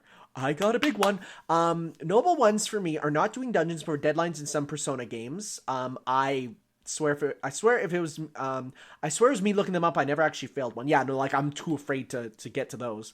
Yeah. Getting a game over in Devil May Cry 3 or 4. I've never done, well, I haven't played those. And the kill everyone ending in Bloodstained Curse of the Moon. Your friend and fan, I'm with Helper. Okay, this one, I got it already. Have you seen the Donkey Kong Country game over screen? No. It's rough. Donkey Kong Country game over screen. It's, you get to see DK and Diddy just abused. And so, mind you, I played this on the game, like I had the Game Boy Color port. So it's this picture in worse graphics and darker. Ooh. So like it's the game over screen on Donkey Kong Country for Game Boy is terrifying. It scared me as a kid. I didn't like it. Huh. See if I can find the game. Yeah, it's this. Look at that. Oh, look at that, right? That eye is creepy. So freaky. I didn't like it. No, did not like it one bit. That scared me as a kid. Huh. Well, recently I've been playing or watching Vinny play Dead Space and just like dying in that game. It's rough. And being like ripped apart and the you know the beep. Yep. Like the flatline sound is just it's uncomfortable. You know, even though I knew about it, Leon getting his head chopped off with a chainsaw. Oh yeah, Still was like, oh wow. I was expecting to get one killed there. No, like that's and one time a dude threw a scythe, and because I was slightly above like where he was, it went up at such an angle, it was an instant one hit head chop off, and I was like, oh no. So yeah, like the decapitations in those games, it's like, wow, that's rough, buddy. I guess the Majora's Mask time. Yeah, that's a big one. That's a big one. I'm also Nintendo gonna look at my games. stuff. Nintendo games have some pretty dark stuff. Yeah, which I like sometimes. Yeah, no, it's nice. Yeah. Um, I'm reminded of the figures in Super Mario Galaxy. Oh yeah, the Mario Galaxy when you Mario Sunshine when you get electrocuted and Mario has this super realistic and it's like you're just like, wow, that's terrible. Mario Galaxy when he gets turned into a skeleton. Mario Galaxy even getting sucked up into a black hole, especially when you know the science of black holes. Oof. You know about spaghettification? Kind of. So basically when you're in a black hole, you get stretched out so long you become a single line of molecules. That's spaghettification. You are pulled into the smallest strand possible. Isn't that horrible? That's the worst thing ever, right? Being real? Yeah, that's the worst thing ever. Ugh. Right? Oh, it makes you feel like that's some true horror. Oh my god! Right? Like, yeah, that's what happens in black holes. I don't know. Anything from Animal Crossing? Any like spooky stuff? Oh my god, yes. Oh, how could I forget? It's not a game over state. There's no game overs in Animal Crossing, but in the GameCube version, if you were to do a certain glitch, as in like if something is not read on your file right, your character would lose their face. Oh. Have you seen the faceless? No. Is that what Blanca came out of then? No, it's worse. Okay, when I say lose their face, it gets replaced with something worse. Oh. You get a gyroid's face. Look at this. You get a gyroid face in Animal Crossing on the GameCube if a glitch happens. I was so... Did it happen to you? It happened to me! I was so scared because I was like, my cousin came over and I'm like, I'm going to show you this game called Animal Crossing. I popped it in and I'm like, where's my villager's face? And it was gone. And I was like, I had no idea what was happening. And so basically it's if you don't save in another person, like if you go to another person's town and you don't save, that's what happens. Huh.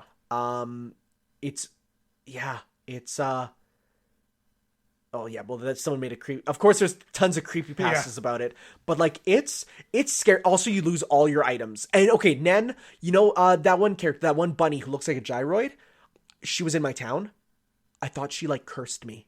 Like I was freaked out. I didn't like it. Huh. So yeah, no, the gyroid face thing in Animal Crossing, not a game over state, but I was uncomfortable. What about anything from Pokemon? Well, creepy, no. Pokemon's not creepy. Well, in some cases. Pokemon's not creepy. There's nothing creepy about Pokemon. Giratina is kind of... Nah, creepy. I never felt that. No? No. The whole, like, space and, like, other dimension. And... Actually, there's some ghost stuff in Pokemon that's a little creepy. Oh, what was that haunted house in Gen 4? Well, there's a haunted house... Okay, so there's... With the washing machine Pokemon. Yeah, Rotom there, yeah. But no. So that house is a little spooky. But Lavender Town is, like, a big one. Every single game, they crank it up. Have you seen the ghost girl from X and Y? So if you go up a certain elevator at night, then the game will, like, the screen will black out. It will come back on, and there'll be one of the Hex Maniacs behind you, and then she will not walk, but like she'll be in the first step of her walk cycle and float in front of you, and then say, "You are not the one," and then the screen goes black and disappears. Is this like something you have to go, Pat? Because I remember there being something creepy in Sun and Moon too. There's a ghost. There's a ghost girl in every single Pokemon game since Gen 4. Like there's been some ghost incident. In Gen 5, you go across a bridge once and you see a girl there, and as you approach, she flashes away. I remember that. In Omega Ruby Alpha Sapphire, there's when you go to the Ghost Elite Four room, there is a chair in the corner of the room. and no one's sitting on it. And it's weird because there's like every other Elite Four member is sitting on their chair when you get there, but she's not. She refuses to sit there. And if you look carefully during one of the transitions, there's a crying kid on it. Oh my god. Let's see if I can find it. Elite Four. I love horror stuff in like BB Ghost. In non-horror games, you know? Let's see here. So like, see that chair? Yeah. So it's usually empty, but from one angle. Huh. You can see her on the chair. It's it might be a boy. I don't know if it's a boy or girl, but yeah, it's like just sometimes from some angles you can see it. It's creepy. But it's not uncomfortable. I never felt uncomfortable from those creepiness. It's like real uncomfortable comes from like... What made you feel uncomfortable in a game? Let's just finish with that. Well, I mean, I said a bunch of mine with the gyroid face for sure. I guess we didn't answer it. I think we did. Cool. All right. So thank you all for listening. We're now going to go into our spoiler potential section as we talk about some Smash stuff. So if you're not interested in hearing our thoughts on the banner leak, our thoughts about the Grinch, then you won't. You can stop here. But otherwise, we will not continue. The Grinch, not the movie. The related to... Yes, how it's related. And then the new item as well. So we'll see. Spooky. So if you're saying bye now, bye. If you're still here, let's talk. Let's talk some Smash Brothers. Okay, let's start things off. Are you team real or team fake? I was team fake for a long time. But now... Okay, I want to bring this up too. Have you seen the Game Explain stuff? Yeah, I've been talking about the Game Explain stuff. People are like, why aren't they reporting on it? And what I said was, and people didn't believe me, was that probably because they're slightly in the know, as my friends who work for game companies then tell people small amounts of details to get, there's all sorts of perks to working with companies. Game Explain has worked with Nintendo before. Mm-hmm. There's perks to it. You learn stuff. You don't report on leaks if the leaks are true, and you know they're true. And then people said, well, what about the ESRB leak? They reported on that. They weren't with Nintendo back then. Now they are. Mm-hmm. Like, now they work with Nintendo for stuff. So it's like, there's a lot of stuff in place that, yes, make me feel like I was team real from the start. But there's a while where I faltered, but no, the evidence is mounting. When they found the actual blank picture of the battlefield, yep, I thought, okay, maybe this is fake. Because, like, you can make that art real easily. There's, like, a bunch of artists, right? But then you learn that, the fake background, like the blank background, was in a video, and the clouds were moving in it, so that means the actual artwork version would have the clouds in a different placement, which lines up to how it would be in the leaked art. Plus, this whole Grinch thing. The Grinch thing is a big one. The fact that the real company that we learned, is now deleting all pictures and videos of their workplace. They're taking down as many pictures of the leak as possible. Nintendo probably called them up and said, you guys better get your shit together. The fact that that guy is a real guy who worked at the company and now is working at the new company that we know is the one where these took place. The fact that Golden Sun, Banjo-Kazooie, Mock Rider, all of them got renewed trademarks recently. And Banjo-Kazooie by Nintendo. And Banjo-Kazooie being on the website. And it lines up. 77 characters. That's a number they would stop at. That would give us 5 more stages to give us to 108, which fills it up. And the fact that 108 is the number that... 108 is a Buddhist number that Nintendo always uses. It's... The signs are all there. It could be the biggest ruse cruise of the 2000s. This could be better than the Rayman leak. Oh, yeah. Yeah, bigger, yeah. So I'm not saying it's 100% true. I'm not saying... But but the people are like, there's no way, it's totally fake. It's like, what are you talking about? When I saw stuff about the Smash 4 leak, and how this is obviously fake, and just laughing about it. Yeah, so... So we should say all the characters. Yes. Shadow. Ken. Gino. Mock Rider. Chorus Kids. Yes. Chorus Kids is really exciting for me. Isaac. And Banjo-Kazooie. Yes. 7. That's it. Yeah. Which would give us, because that's 5 new franchises, so 5 new stages. Yeah. So the stages would probably be, I talked about this, one of the lighthouses from Golden Sun, Probably the Mach Rider, just like where they ride the bike. Probably throw in maybe a Excite Bike reference in there. Because why not? He wanted an Excite Bike as a character. That's kind of like an Excite Bike character, really. For Banjo, it'd be Spiral Mountain or Mumbo's Mountain, either one of the two. Gino would probably be either the Forest Maze, or I'd love it to be Bowser's Castle right in front where Exor falls down. Like, that'd be dope. Like, the hill, or maybe right on it where Exor falls down. Just having Bowser's Castle as a stage. Right? Yeah. Like, you'd finally get that. Mach Rider also fits the retro rep. Yeah, we don't have a weird retro rep. Nope. Yeah, and Mach Rider has been considered since Melee. Yep. Banjo-Kazooie has been considered since N64. Gino has been considered since Brawl. Chorus Kids have been considered since Smash 4. Like, these are all characters that, when you look at them, it's the ones that have been wanted for each of these games. And Sakurai's wanted them, right? Yeah, Sakurai's been... It's like Sakurai's probably thinking, like, if this is the last, like, one that's in this vein of game. These are the ones that were the most talked about that never came out. And now, let's do them. Yep. And also, Ken has the leak backing him up. The one picture. Oh, yeah, like he's in, right? Like, that picture as time goes on, it's proven to be more and more true, because more changes have been coming out, and people are like, oh yeah, no, he's in. Shadow, I've heard, so there's the one theory where it's like, oh, on Game Explain, one of the guys who has got all of his predictions pretty much 100% right, they think he's in the know. He's gotten like so many things. He says that Shadow will have teleport for up B because he uses Chaos Control, and also a rocket launcher. Sure, why not? Make him like a Villager Isabelle type of thing. Well, honestly, you really just have to change his up B from the spring to the teleport, and then give him fire element on his attacks. Done. Easy. New animations, right? Well, like, just thinking of this roster, if this is true. Have you seen the picture of someone who put it all together? No. Someone put together of like what the roster will look like, and it's astonishing looking. I'll see if I can find it. Whenever you go on Twitter, I just like expect to be like Smash Bros. Direct. I know. I honestly thought about that. So my boy N Tom posted a good picture of it. It's really dope. Let's see if I can find it. Where is it? It's close. Shouldn't be too far. Right here. So like look, and it fits the roster like size perfectly. Well, where's Mii Fighters? I was just gonna, Mii Fighters are here. Oh, okay. Because it's done in the number. Like, they just do it by the numbers. I know that Mii Fighters are going to be playable online. This won't like matter. Yeah, so it's like you look at this roster, and it's funny though. It's like you look at it and you look at the newcomers, like, all right, and then you look at like Sonic and Shadow or Ken and Ryu, and you're like, oh, that's good. Then Cloud. Yeah, it's just like. But the Chorus Kids being in, that's going to be a really unique fighter. Yeah, and then no, also for sure. means a Rhythm Heaven stage, which means Rhythm Heaven music. Oh yeah. Well, also Banjo-Kazooie music. Banjo-Kazooie is a big one. And Banjo is one that's been wanted for a long time. He's a huge part of Nintendo's history.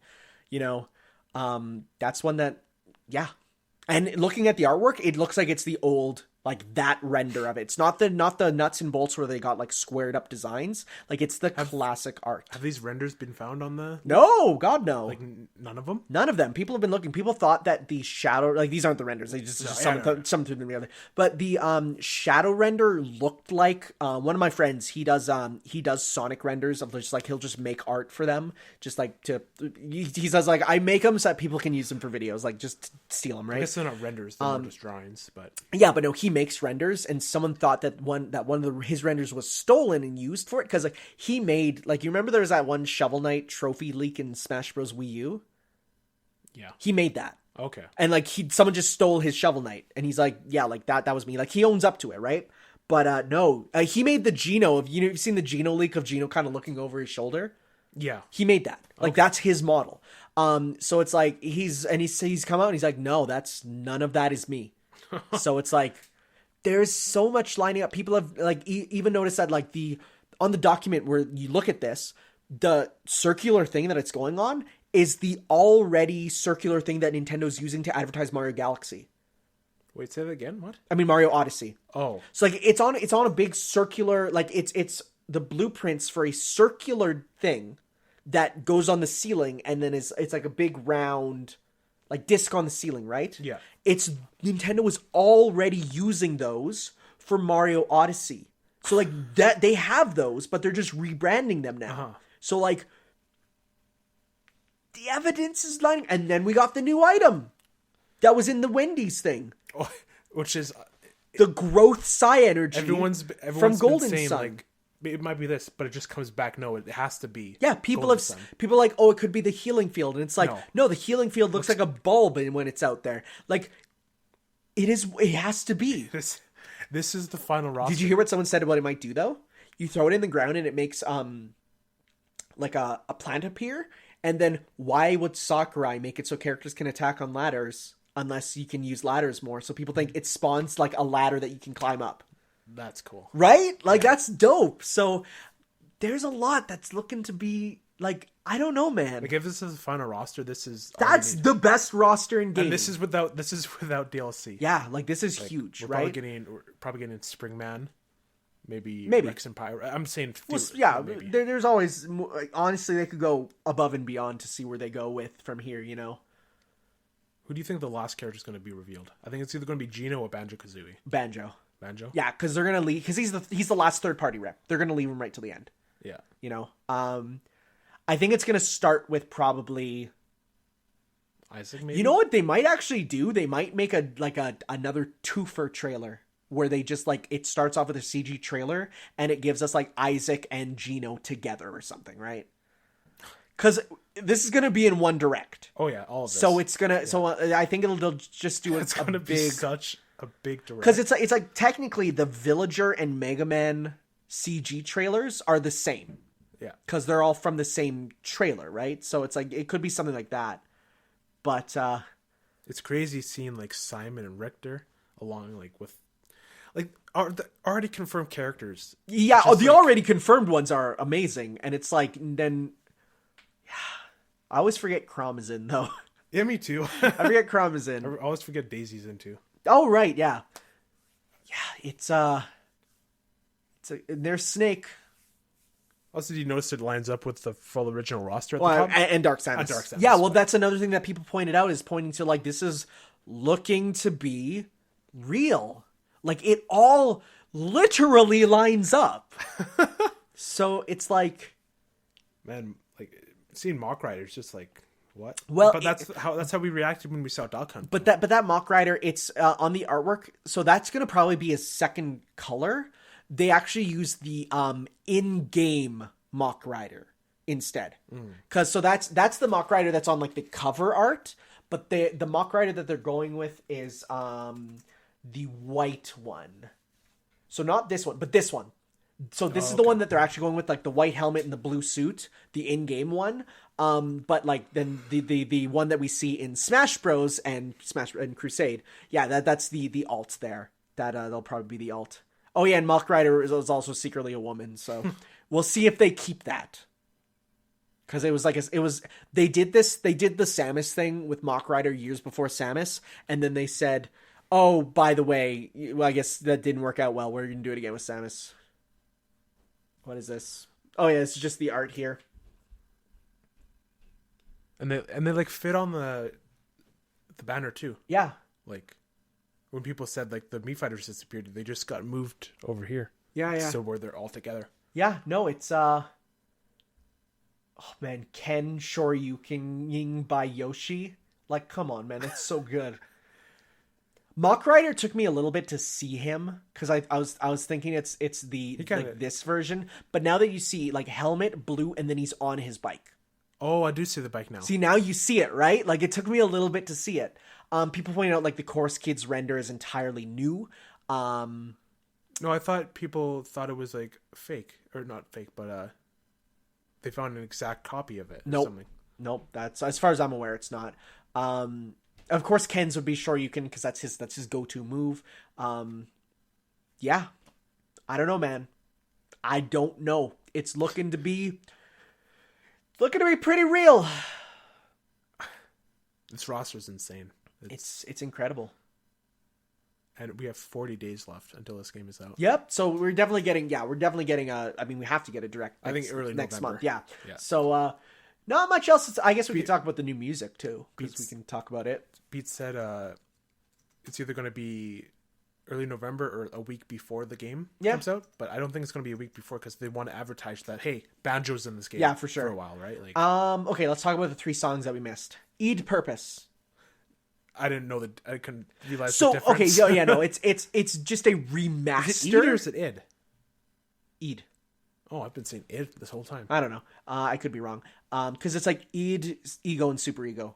So I don't know. Oh. No, it's very clearly just a like a remaster. Because the original used 3DS instruments, right? So it's a remaster, not a remake. It sounds good, and it's great. It's a good song. You don't have to change it at all, and it's still good. So that's awesome. I wonder if the original's going to be in there too. Probably not, because this is just the better version. The better version. Flashman Stage. Oh, so good. So it's done by the Nier composer. Yeah. So it's like, and they do it really good. Great song. I mean, the whole Mega Man 2 soundtrack is iconic. So the fact that we're getting more Mega Man 2, and I love how in the interview, Sakurai's like, yeah, a lot of people really wanted to remix Mega Man. You just see Sonic in the corner there just being like, me too, right? It's like, sorry, dude. Japan doesn't like you. Oh, man. And then we got Lost Painting. Wow. Honestly, might be the best remix we got so far. Oh, no, I would say that. Gangplank Galen is still... Okay. Gangplank, no, you're right. That's still number 1. But it's top 3 for sure for me. It goes Gangplank, F-Zero, and then Fortress Boss. Yeah, I didn't like Fortress Boss that much. Fortress Boss. So, yeah, by Tetsuya Shibata, he did Devil May Cry and Monster Hunter music. I like how it's like calm. I think about it quite often. I like how it's calm, like you're in the castle, but it's fast enough that you can fight to it. Well, it's interesting, yeah, because it's interesting because it's unlike some remixes. I still definitely hear the original in it. Like I definitely I've never heard the original. So. You didn't even listen when I sent it to you? No. Okay. No, like it's done in a way where it's different from the original, but it still sounds like it. Like it's interesting. It's a really good remix because it's faster and more electronic for battle, but it's not like the Snake Eater theme. Where it's like you hear it and you're like, it's another song kind of done with the same notes as Snake Eater. This one sounds like the same song, but kind of almost better. Like, do you think all the songs that were shown off, all 36, are going to be remixed? No. No. We know some of them are from because they play them in the trailers itself. We know a bunch of them are just ripped right from the games. Okay. There's going to be a couple remixes there. There's definitely like they showed off like the fact that they showed Simon's theme twice. Like arcade and then arrange, and arrange means a remix, right? So it's like we know there's going to be a couple there that are, and there's a bunch of the newer ones that are good enough that they don't need it. But there's gonna like this one was a slower, quieter song, so people were like, I wonder why they chose that one. Here's why, So there's only 6 of these left. Whoa! Yeah, we're not going to hear all the music for. Well, you know what? Nintendo Direct, there might be a part where they just say, "Here's a bunch of music remixes," and then just play short clips of each of them. Maybe. We'll see. I guess we could talk about Luigi's new throw. Oh, yeah, it's cool. Oh, and Ash Greninja being in. Yeah. Yep, so Luigi, it says his throw uses it. When so they it's launch. Yeah, so it's not the actual grab itself. That would suck. That would be like a Pac-Man. That would suck? Ha! No, that's good. I like that. I like that a lot. Yeah. Let's hope it's actually good and people use it. Ash Greninja. Kind of hope it becomes a costume in the same way that, you know how Little Mac's entrance is him throwing off the pink hoodie? Yeah. But you can still wear it. Kind of hope it's also a costume. Yeah, that'd be cool. Because it's different enough. Like, I mean, compared to, like, Marth has 3 blue colors. Ash Greninja is different enough. You can tell the difference. So, yeah, that's dope. What would you think the icons for the newcomers would be? For Banjo-Kazooie. Okay, Banjo-Kazooie would be the Jiggy. Yeah. Like the puzzle piece. Yeah. Gino would probably just be the Mario icon. Yeah, I think so. Remember, there was 2 Mario icons on the Select, so that could be one for specifically Mario RPG because that would be. Just think it's like spin-offs. Okay, we'll see. Rhythm Heaven. It's like an iconic Rhythm Heaven thing. Maybe just a music note. No, that was for if you go. Oh, remember, didn't Rhythm Heaven have a stage icon that was not used in Smash? Oh yeah, it was unused. Rhythm Heaven. Just gonna go stage icon because it did have one. It did get one that was not used in the end. Okay, so yeah, there's the Jiggy for Banjo. Yeah. But it would be better done than that. I knew it was it just this? I think it was just the music note. So I remember it having one. Probably just, use that. Mock Rider? I don't know. I mean, I know like little to nothing. I played Mock Rider. It's fun. Maybe just his bike. Like just a small, maybe a wheel. I don't know. Oh, maybe, yeah. Yeah. Isaac? Oh, Isaac, Golden Sun. A son. Done. Easy. Yeah. I saw Rainbow Cruise for the first time in that trailer. Yeah, it looks good. Looks really good. No, all the new footage, it's a new, They did up the saturation a bit on the footage, though. Yeah, it's not that vibrant, but it still looks good. Comparing Jungle Falls to the previous build to now, it looks a lot better. Well, no, they did bump it up a bit, though. Like, that's not how it looks exactly. They compared. They took because they looked at like the actual colors on it, and they're like, yeah, no, that's too vibrant for like the blacks aren't black enough. Okay. If that makes sense. So they definitely bumped it up a bit, but yeah. Then we only have a few short weeks until we see these characters. Actually, it's gonna be exciting. Do you think next week? Do you think the week after? I'm thinking we're close. I honestly wake up every single morning and I look at the Nintendo Twitter. Like, I'm not even lying. I don't look at the Twitter because it's like, it's the thing that the people I follow talk about the most, so it's going to be at the top. So just like, oh. No, I check always. It's going to be everywhere. I don't know. The second week of November. Might be. 14th. I'm going to... Hard date right now. 14th. Wow. Just knowing, like... Money on the table. We're 40 days away. Yep, we are. 10 days, we're going to be a month away from this game. Yep. Okay, I think enough reminiscing about Smash Bros. We've been going for like 3 hours. Plus the... Yes. All right, everyone. Thank you all for listening. To our very spooky. Talking about the spookiest thing of them all, Smash Brothers speculation. Yeah. See you. Yeah. So for our next foreign exchange, The Sims 4 and the Castlevania Netflix series. Yeah, and we'll try for 2 weeks. If not, it'll be 3. If there is a Nintendo Direct in that time, we're making sure. We will make sure that it happens. So yes. It'll probably just be a bonus freight episode, though. Yep. Thank you all, and we'll see you next time. Ciao. Bye.